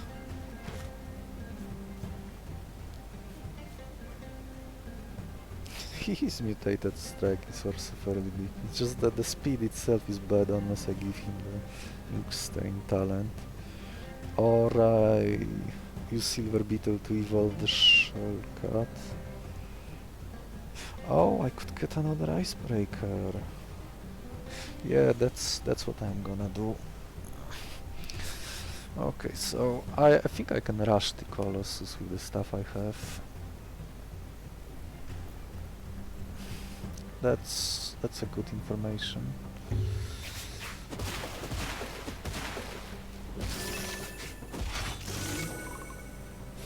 Cave mobiles. Glimmer back to full.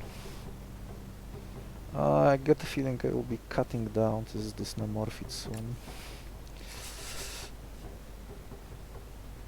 And ants might meet the same fate too.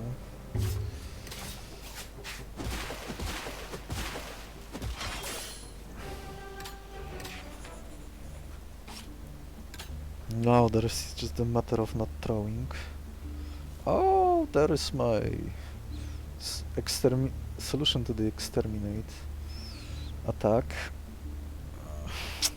It costs several syringes.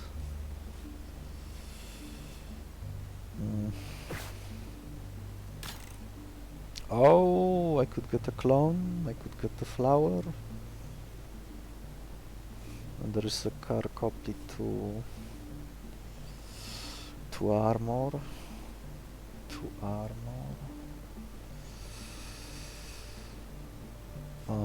Bold grab, Impregnable Shell. Who is active on the board? Let's see. I could get 2 fruits next fight and maybe start the Colossus fight with extracting another.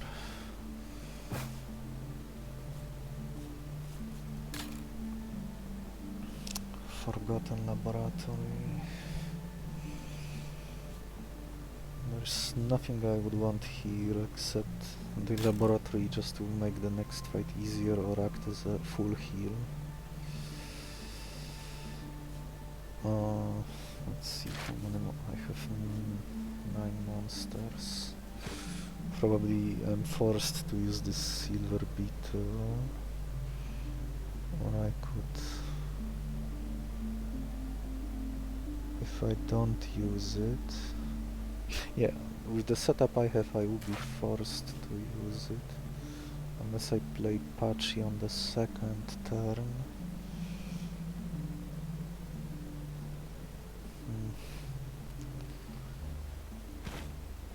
I could get a copy of... I could get another Pachi. That's a lot of bodies. Just throw enough bodies and it will solve the problem.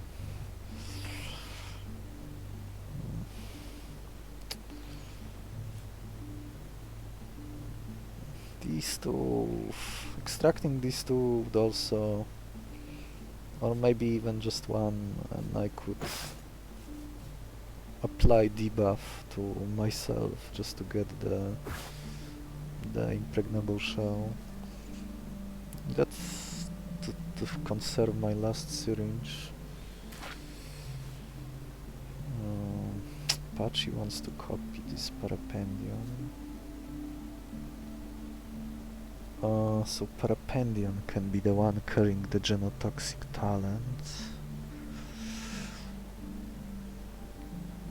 I play 2 starters first, then my Parapandion.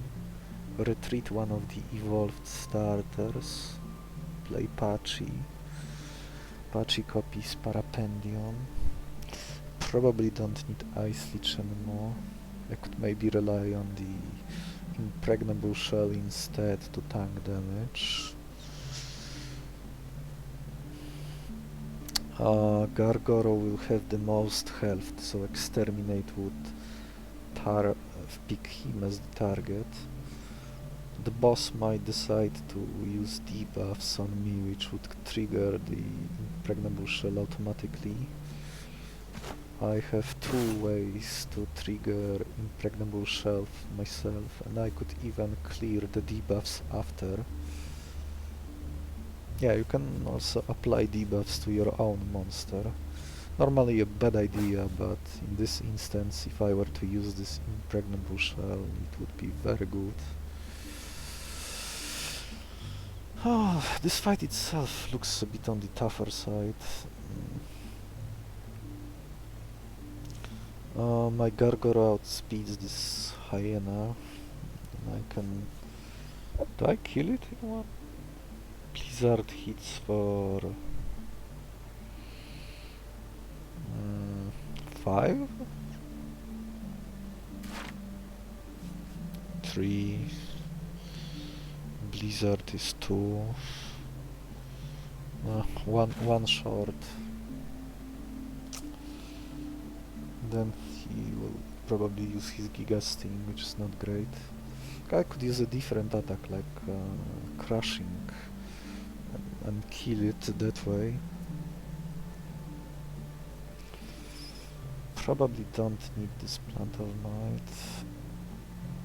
So milking it for 2 turns could be useful. I could get a fair bit of fruits from it. With the Reinvigorating and Imitator, maybe with the copy too. What would I even copy? Get another Kilimara? Another Kilimara.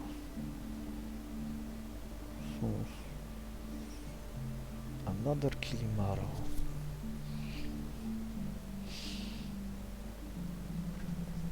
Another Kilimara. Let's see, one ant says goodbye anyway. I probably still want to milk this evolution 4 times this fight. Can I do this? I don't have any weakness. I can put enemy to sleep a few times. Maybe one of the tentacles will keep spamming the debuffing move instead of attacking. But if I do a little misstep and forget about checking every turn which mode the tentacle selected, I could end up being killed by a single attack. With enough negative, with enough of this vulnerable token. The tentacles have seemingly 50-50% chance to spawn with either the attacking move on the top or the debuff move on the top, and most non-boss enemies seem to favor taking the top move most of the time. Just a little AI quirk that this game has. You stay. Your talent is probably extracted. Not enough syringes to do everything.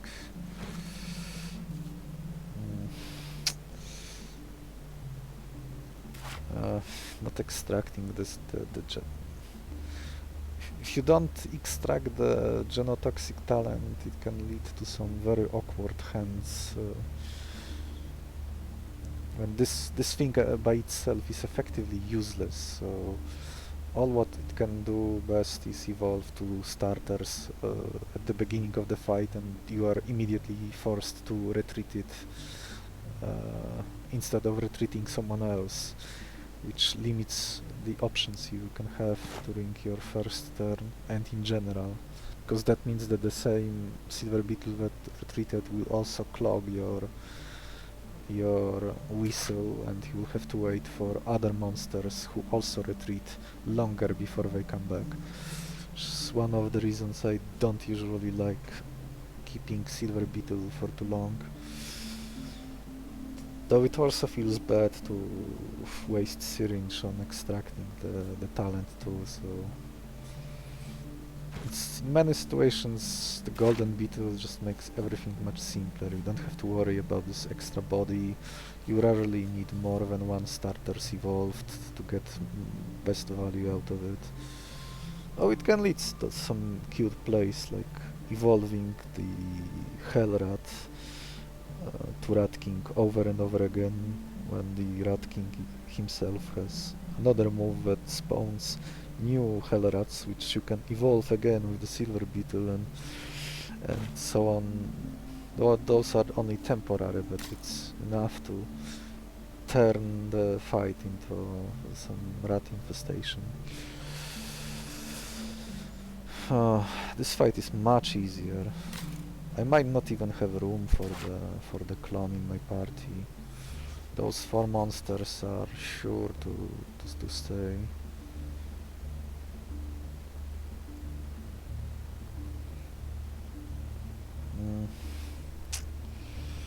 Gargoro tanking the Exterminate attack gives me a free turn, and I don't have to sleep the boss straight away. I can wait with it next turn, which is very good.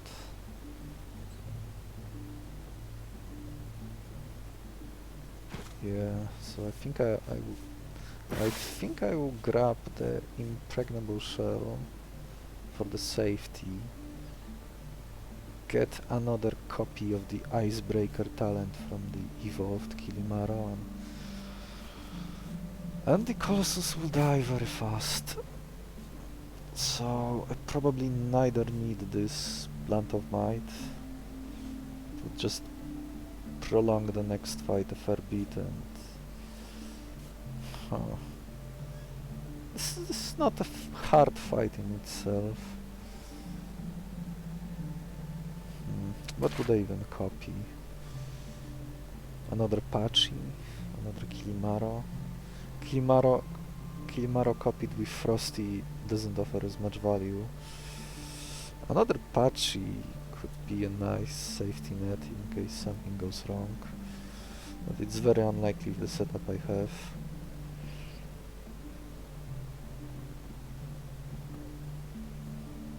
I would need to do something stupid myself for the fight to go wrong.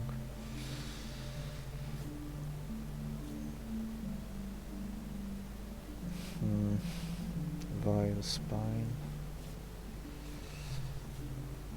Impregnable Shell. Could extract the Genotoxic talent after this battle. I could forget about getting the Ice Leech and switch to the kill plan instead. With 2 patches it would be even easier to do. This curse will probably give me faint-hearted most of the time. It could give me timid too, but timid won't matter. I will probably spamming electric shock and whatever, or flurries, or both.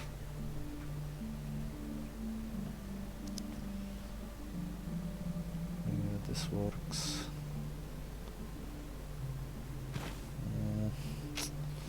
I can kill this monster if many of my draws are just sacrifice whoever of these 2 evolves. I could draw something like Silver Beetle is always drawn because of the first responder talent. I will draw him. I could draw Pronghorn, Amorphid, Pachi, and Parapandion, and there would be nothing to evolve on the first turn. That would be the worst possible outcome.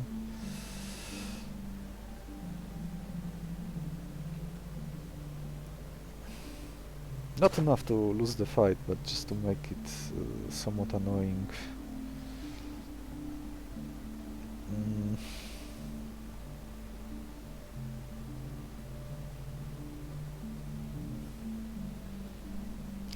Those spiky scales can't trigger, so there is nothing to worry from this side. Him being able to use Gaping Mouth could get awkward. He's unlikely to use it. If I If I get my Parapandion to put him to sleep, he won't be an issue either. Oh yeah, I have Emberflies too, so that could solve possible bad first turn draws. Do I want this Plant of Might? Maybe I keep my food just to heal my monsters if needed. So I can stay on the board and keep smashing the Colossus. With the extra armor, Parapandion can survive second slumbering, which is also very good. Will I even have room? Will I even have room to have him on the board when this happens? Maybe Pachi could copy Mist Call. I could give Genotoxic to Lunar Pronghorn.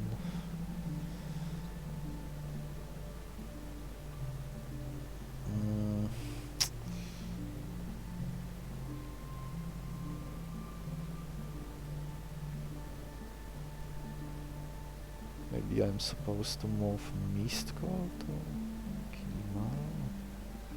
No, I don't have syringes for that either way, so that's... Probably take this Impregnable Shell, on the off chance that I will get a free turn with the Exterminate. Gargoro will have 9 health. Impregnable Shell will tank the attack fully. Reduce it down to 1 damage, which is the same as free turn. Is there any chance I could find...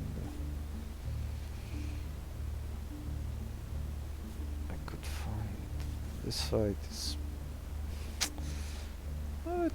this fight is much easier than this one. I don't have to deal with this big hitter. This variant of the Deep Terrain doesn't have the move that poisons all, which is often extremely annoying if you cannot put it to sleep or one-shot it. By the time Abyssal shows up, he won't be able to do much. My Gargoro can beat opposing monsters that have 5 speed, so that would be Carcoplete.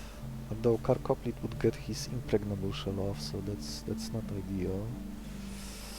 Maybe I should take this fight just to get a full heal from the Forgotten Laboratory. Catch this worse version of the Carcoplete, which won't matter anyway. Yeah, that's probably the better option of these two. And I am getting fish back. Here I am not getting fish back.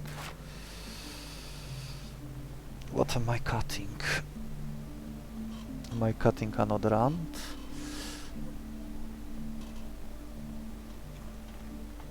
I do have Emberflies, so I don't have to worry as much as about breaking my hand.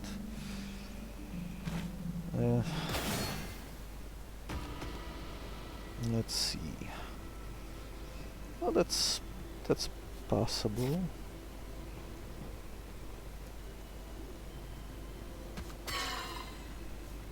I don't care about this ant surviving, so it can...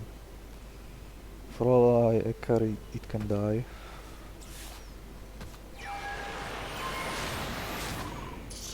Yeah, so... Oh, so Sharpanther would also have 9 health. Had more than I remembered. And this one had less. Okay, so...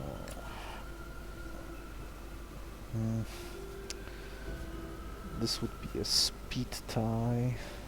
If I do ink splatter, this guy would get his Impregnable Shell, which is not great. So I could do Assault. This mutated strike hits for 4, which is not enough. I can put it to sleep instead.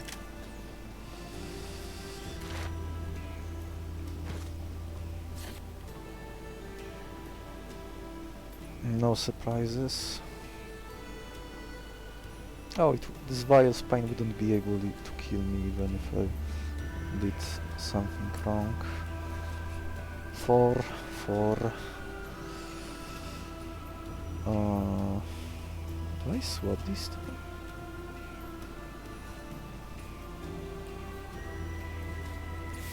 Maybe I do. I don't care much about this shellcat either. 4th here. Polro dies next turn. I'm catching Carcoplit in just a second.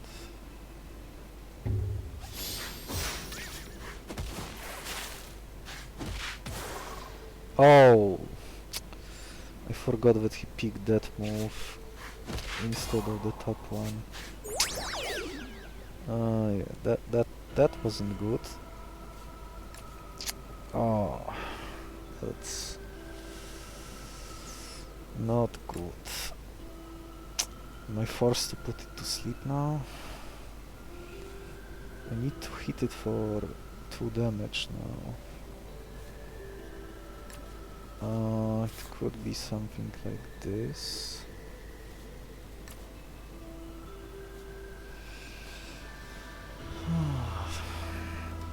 That's 3 damage to it. Yeah, 3 damage. Then he deals double damage with his Shell Bash, which is not great. Oh. Am I forced to put it to sleep now?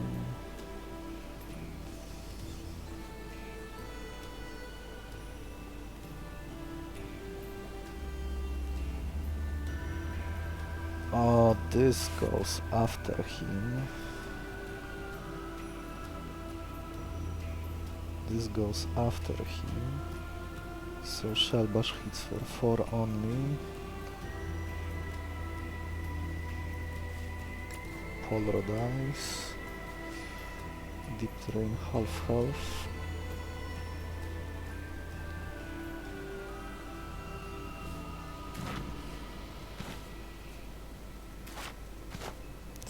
You die, you get hit by 3.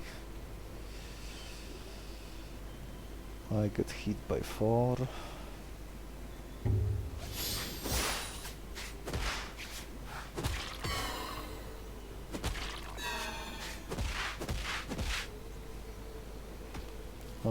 And this guy drops. It shouldn't matter. Continue. Oh, Hypnocry, that's basically a free turn. You are faster. You are also faster. Maybe Incline, so only you stay alive.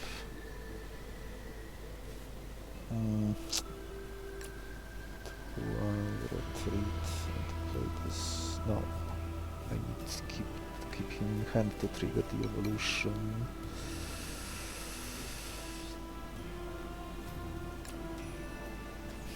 I might be tanking with this crystallization next.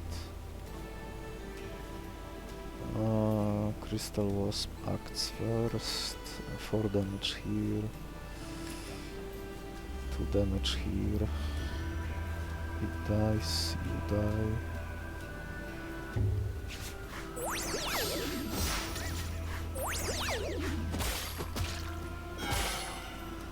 Okay, so now we can...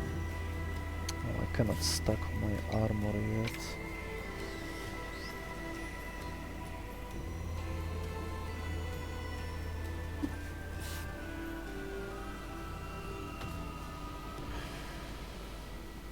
It can survive the earthquake if needed. Crystallization. Copying the evolution move. Might be correct to not do it at all in case you roll something bad. There are not many whiffs, but the whiffs that can happen, like Berserk, could be detrimental. I can probably deal with them, but it would still be a little bit annoying. Double kick here. Oh, I don't have sleep moves anymore, right? Evolution, evolution.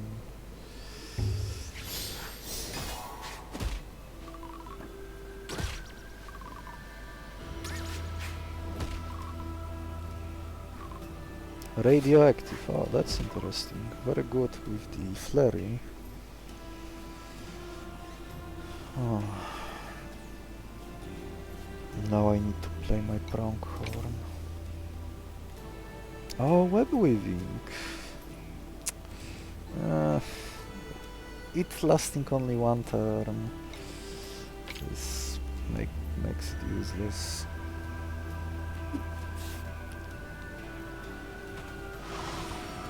Restoring my evolution moves.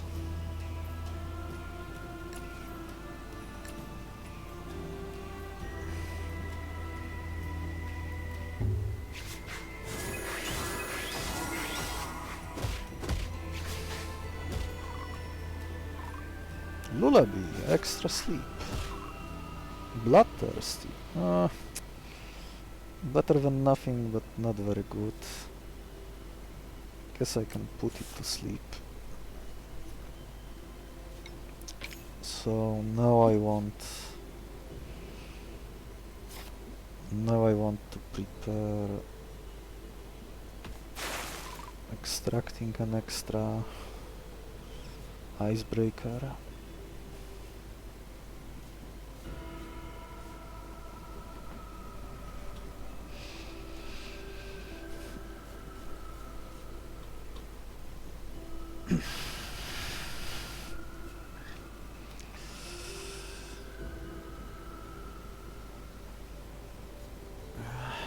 I'm left at 1 health. The enemy goes to sleep.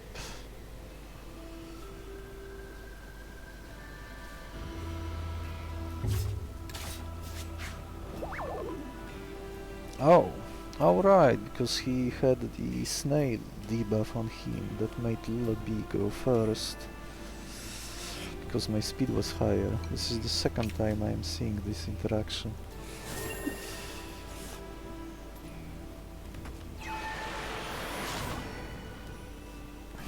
Now I can get an extra copy of the Icebreaker talent. Just pretty much something that will demolish the Colossus.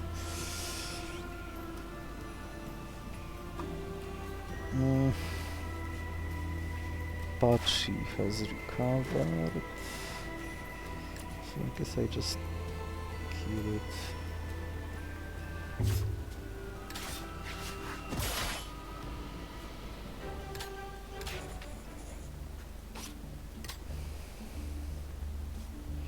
Maybe an extra syringe somewhere?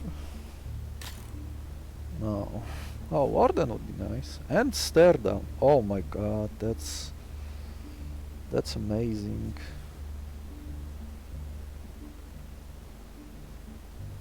Oh, there's Black Hole too. I could cheese the Colossus. Or maybe not, because he would... No, that... I mean, it would work. Oh, there's also the other piece of the... This Mid-Grazer with the Black Hole and this Chasm Horror with Quick Fist and the Chokehold. They can kill the Colossus on their own, so that's pretty funny. At least until the Black Hole gets changed. If you use Black Hole on the first turn, and then use it every second turn, while playing keep playing Chasm Horror every second turn and using his Chokehold, the boss would stay asleep for the rest of the fight. He would never be able to do anything. Just one way to defeat the Colossus. Oh, wow! This howler is This howler is... This howler is insane. Tanking... This could keep Parapandion alive. We might not even need to get the Flurry. Stare down is basically minus 14 on the Colossus alone. So each point of damage is increased by 40 by the minimum, plus all the other negative speed stuff I would apply to him. Huh.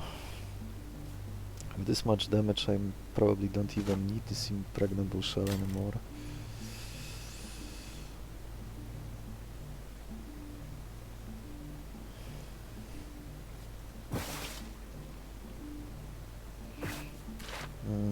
Let's see, there is no room for the ant. There is... Is there a room for the... There is the fight itself left to be dealt with before I can celebrate. This Needlefang as usual has a synergy with my Kilimaro. I just... This negative speed move and even the talent, it's just I have no room for it. I already feel like I have no room for the stuff I have on me. I probably shouldn't even use the evolution move anymore, or I might roll something horrible. With what I just saw, do I even have room for Pachi on the board? I wouldn't have Flurry anymore. This is such a good monster for what I am going for. Much bigger debuff than what this Pachi has, so they would be doing similar job. The only thing missing is that this Pachi can hit 3 times when he copies the Flurry, and he could copy the Hypnocry move. But this guy can hit only twice. He makes his teammates more tanky and can give a huge penalty to the boss, enough to trigger the Primal Rage possibly enough to trigger the Primal Rage very fast. I could copy this stare down too. Pachi could copy instead of using Parapandion. Could copy this monster. It's one less attack, which is not ideal.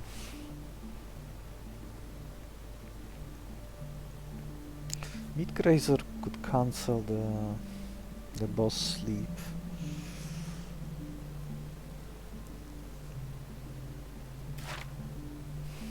Let's see, I don't have room for this shell cut, right? I can use Master Ball on this howler, the secret formula. Not bother dealing with the possible annoyances of catching it.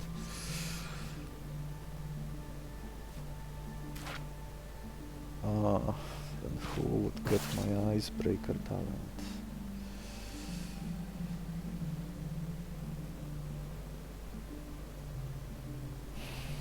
Am I skipping the Impregnable Shell already? I guess I am. I have so much damage on me. Kilimaro, Parapandion. Namorphite is about to be cut too. I would like to cut the Silver Beetle.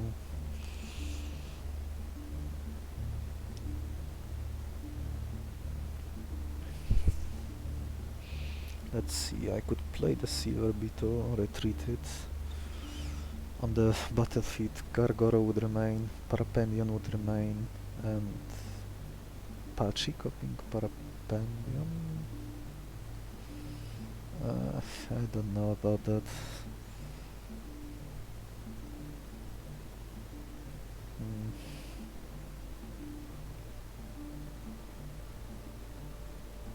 Two Icebreakers. who gets the second Icebreaker. This Masked Howler would like to be in the center too. That's not doable. So maybe I don't catch it after all. Maybe I just take the easier fight of the two. I can put the Great Shell to sleep. This Carcopid cannot kill me in one hit. So who do I'm left with? Pachi, Kilimaro, Parapandion.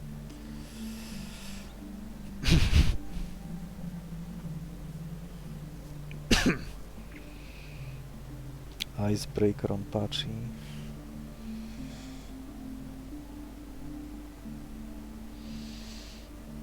He always has Electric Shock if nothing else is available.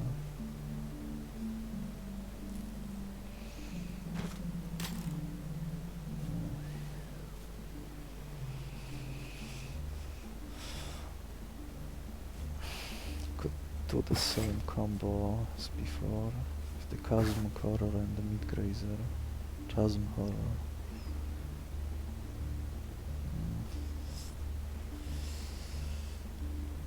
And this time I could execute it like I was supposed to and not spamming Black Hole almost every turn.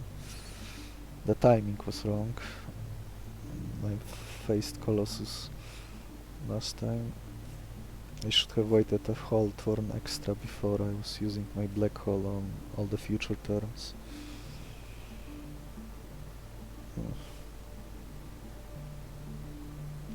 Well, the Black Hole has negative synergy with my negative speed, so I guess I am not doing that. Sucking all those debuffs. And I already have Milk in case I go overboard and the boss uses Primal Rage.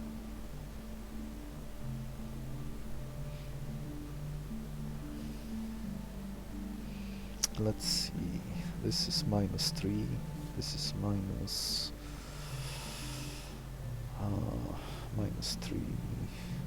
-5, -8, -16. That's 16. It's 100 damage on the first turn.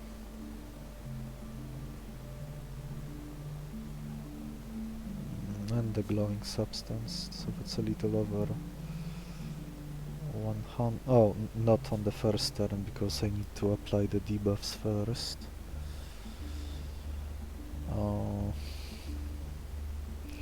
And then I am doing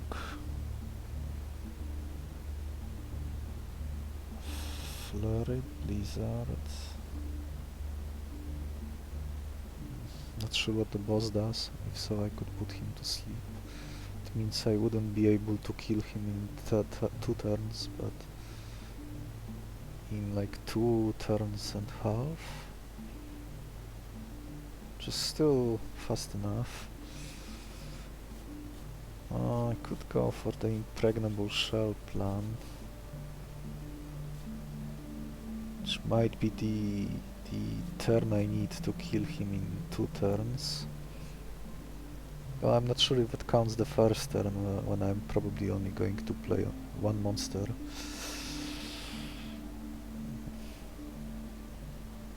Or to like, evolve my Kilimaro and then retreat.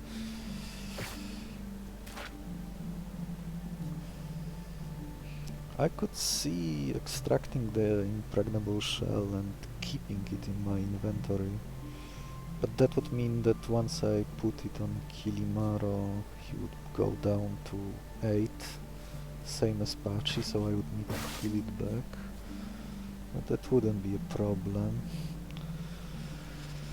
Pachi stays, so I give Icebreaker to him.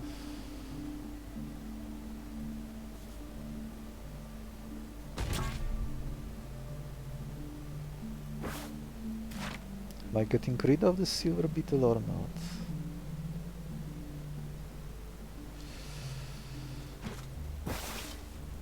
Well, let's play it overly safe, even though with my damage I shouldn't be doing this.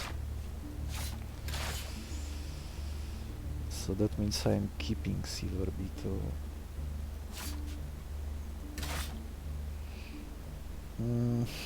For me to brick I would need to not draw my Kilimaro, in which case I am sacrificing my shellcut. My shellcut would have the same speed as Carcobleed, so that's okay.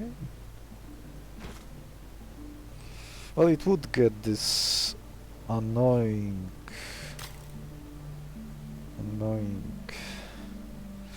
Oh no, I would go first, but he would still get his shell. When I go first and Midgrazer uses Black Hole, that's not great. Oh, Toxic turns. That could go. Oh, this could let me debuff my own monster as well.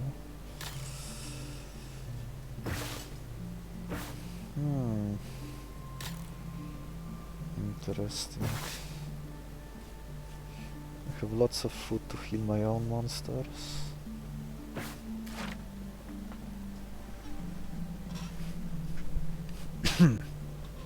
Excuse me. So I guess I am keeping this annoying silver beetle after all.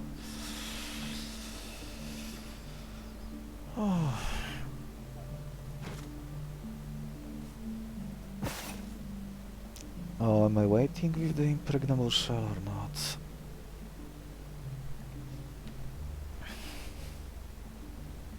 I guess there is no point waiting.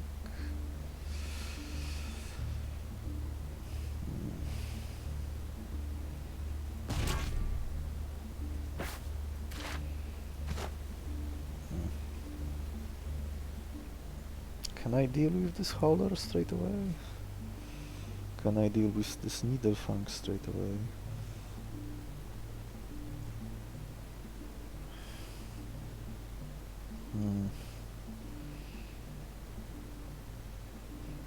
Catching it is the easier option. Maybe I catch it anyway, just to have something. This Needlefang is standing in my way somewhat.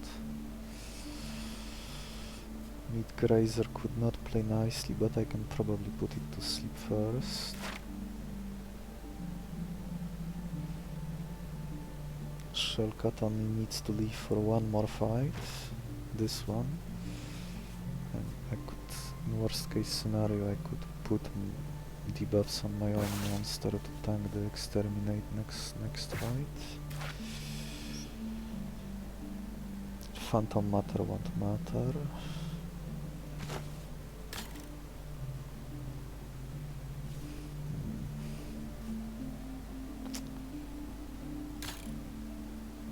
Putting my own monster to sleep or not being forced to use the Hypnocry.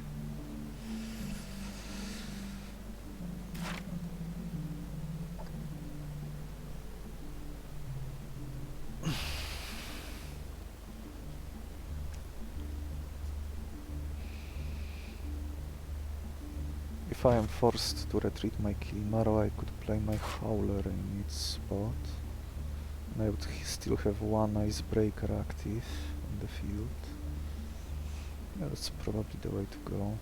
Maybe I just go face the Colossus with 7 monsters. I could also switch the Howler when I'm expecting to take damage to let the Parapandion tank, so he could act similar to Pronghorn. Could also enter the fight with the 5 with the 6 monsters. And the only way to brick would be not drawing the Kilimaro. But I can just use my Emberflies for that situation. So yeah, I could catch this. Yeah, let's go with it.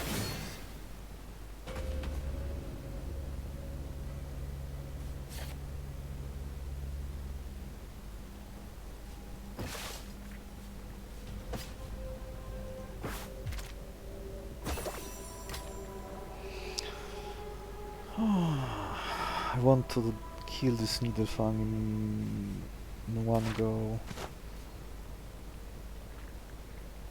So Blizzard from one spot.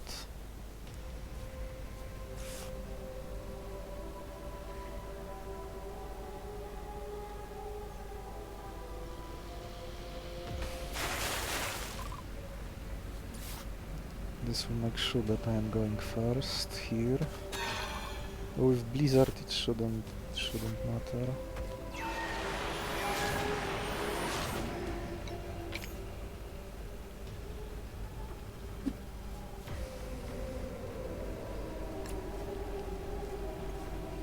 Blizzard Inkstaining kills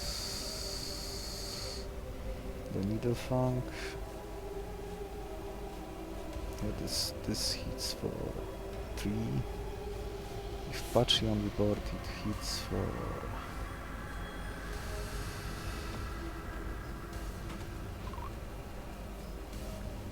It hits for 4.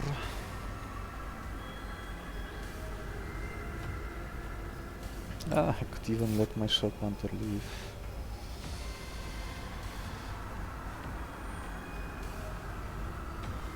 So this Blizzard hits for...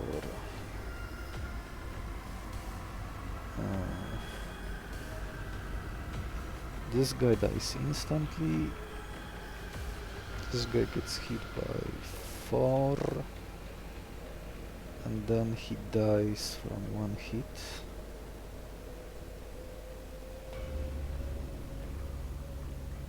This Fortified Assault hits for 6. This Blizzard hits for 4. No surprises. Sometimes I do wish that the damage preview was a thing, so I could save so much time over many different runs.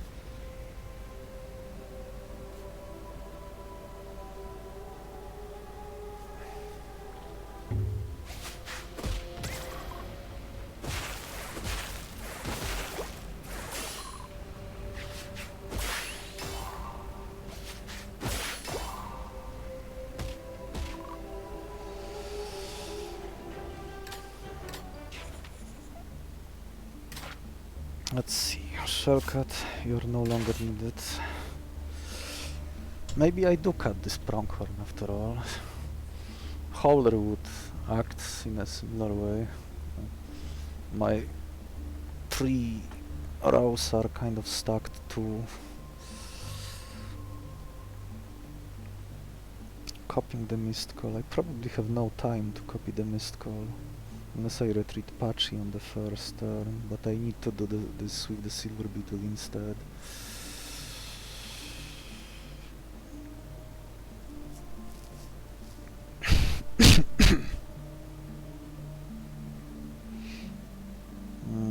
Not having this Mist Call could pose some issues, but Warden should act the same way to keep the Parapandion afloat.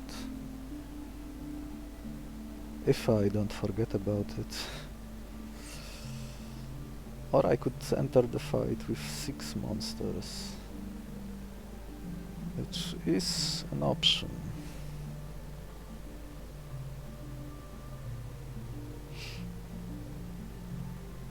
Yeah, I did use all my stuff. Someone can get Imitated Strike. Maybe you.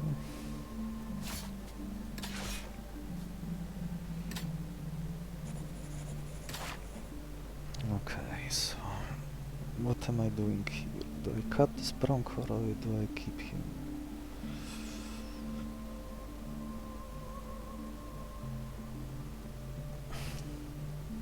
Restoring blizzards won't matter, restoring Hypnocry won't matter. The only thing this could do is making the Parapandion bulkier. I have food, but I also have Emberflies, so maybe I can enter with this party of 6.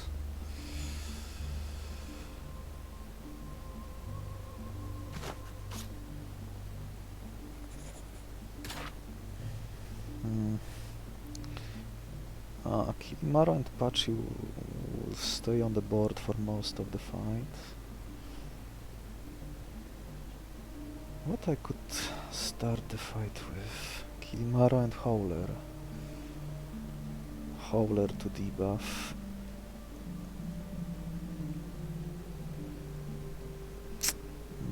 Or just Howler.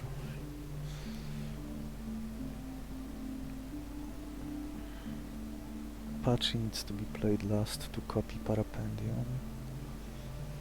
Copying Mistcall could be nice, but where will I have time to do this? I would need to play maybe Lunar Pronghorn first, then Pachi, then retreat Pachi. Well, maybe that's okay. Then play Pachi again next turn. And then copy Flurry and Hypnocry. I would be set for the rest of the fight.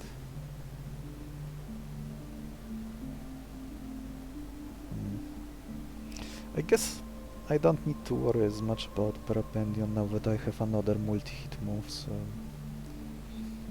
maybe I just don't do that.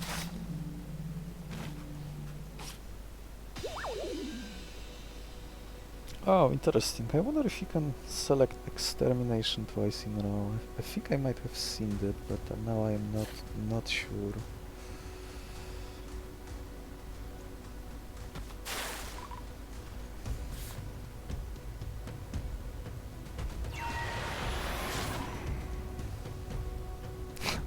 I could technically just let this Silver Beetle stay and tank the initial slumbering damage. Maybe this thing will come in handy. Okay, so what do I do? He currently has 1 debuff. If I give him another 7... If I give him another 7, he probably won't use his Primal Rage.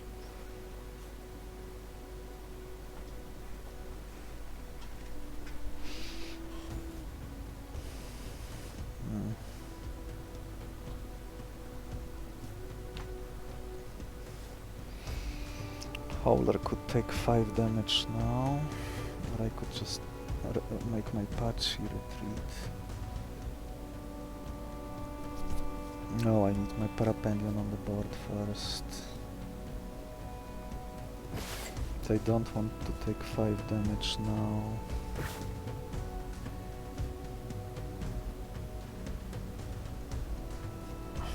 I guess I would always open with Blizzard.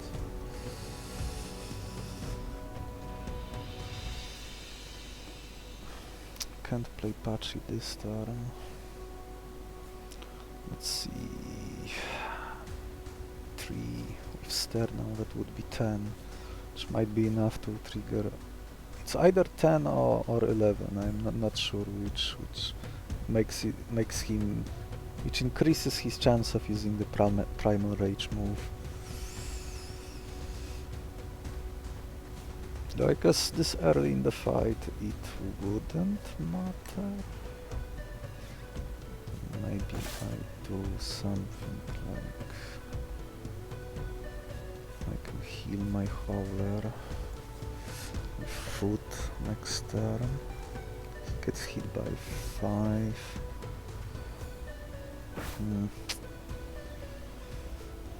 I play someone now or next turn.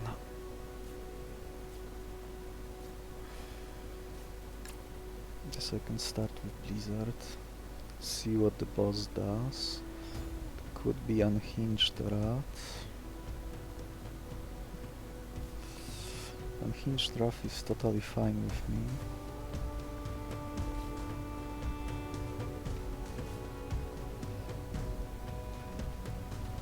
If he goes for the Primal Rage at 8, Gargoro still survives if I heal him back to full or give him the Impregnable Shell debuff.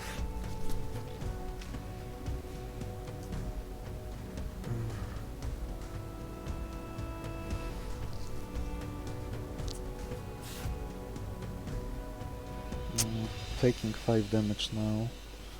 4 on the Gargoro. It's not ideal.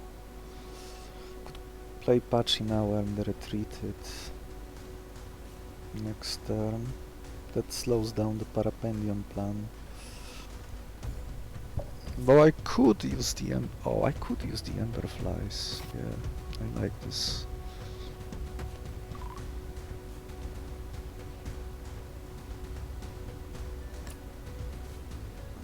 Well, let's see, that's minus...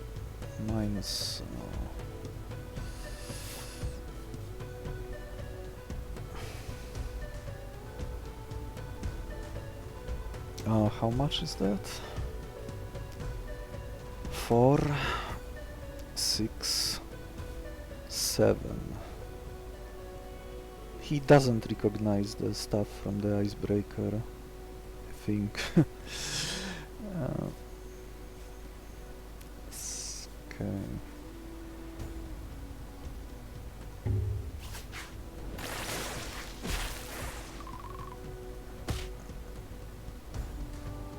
Subjugation, that's perfect. Oh, that fight is basically over now.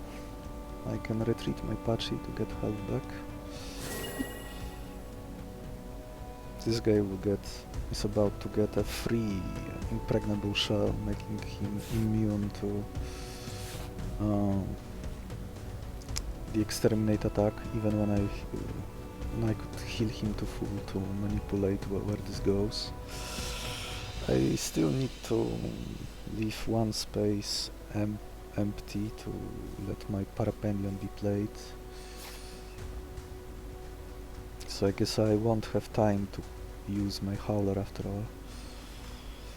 I think I can switch to the rush plan now, since subjugation is basically a free move. If I go for the rush plan now, that means he uses Primal Rage next turn and I'm forced him to sleep, and I think I'm killing him in 2 turns.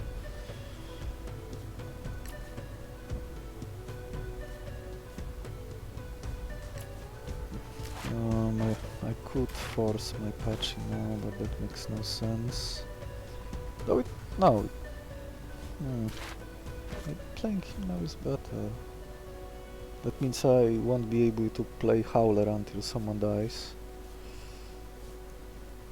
But that gives me so much damage that wins the fight by itself. Copying Parapandion.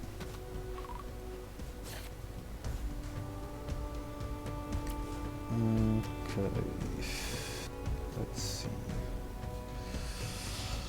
Let's rush you down. You are dead. I could also use milk to cure the no retreat. I can heal preemptively my Gargoro in case I forget about it later.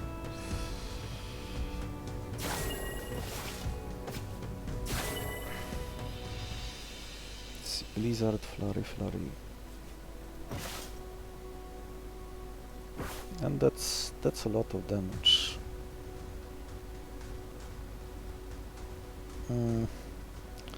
Is putting him on the left resulting in more damage when Frosty is no longer there?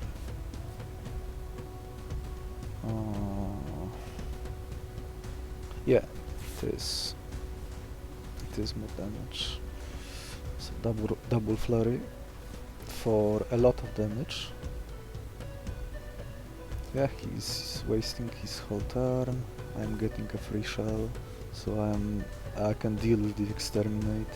Though he almost certainly uses Primal Rage next turn, and I'm just putting him to sleep.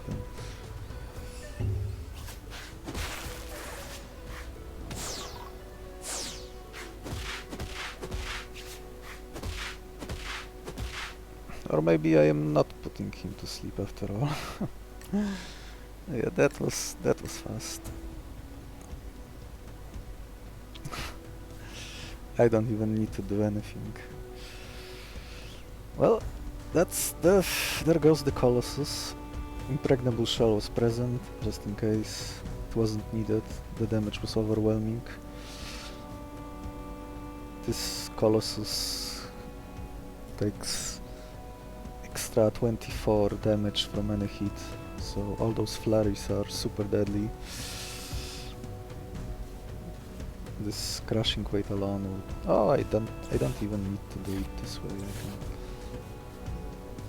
I can do it this way.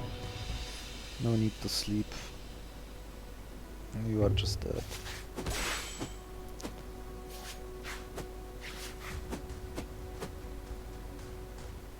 Very clean. I got the subjugation pattern, which is very favorable.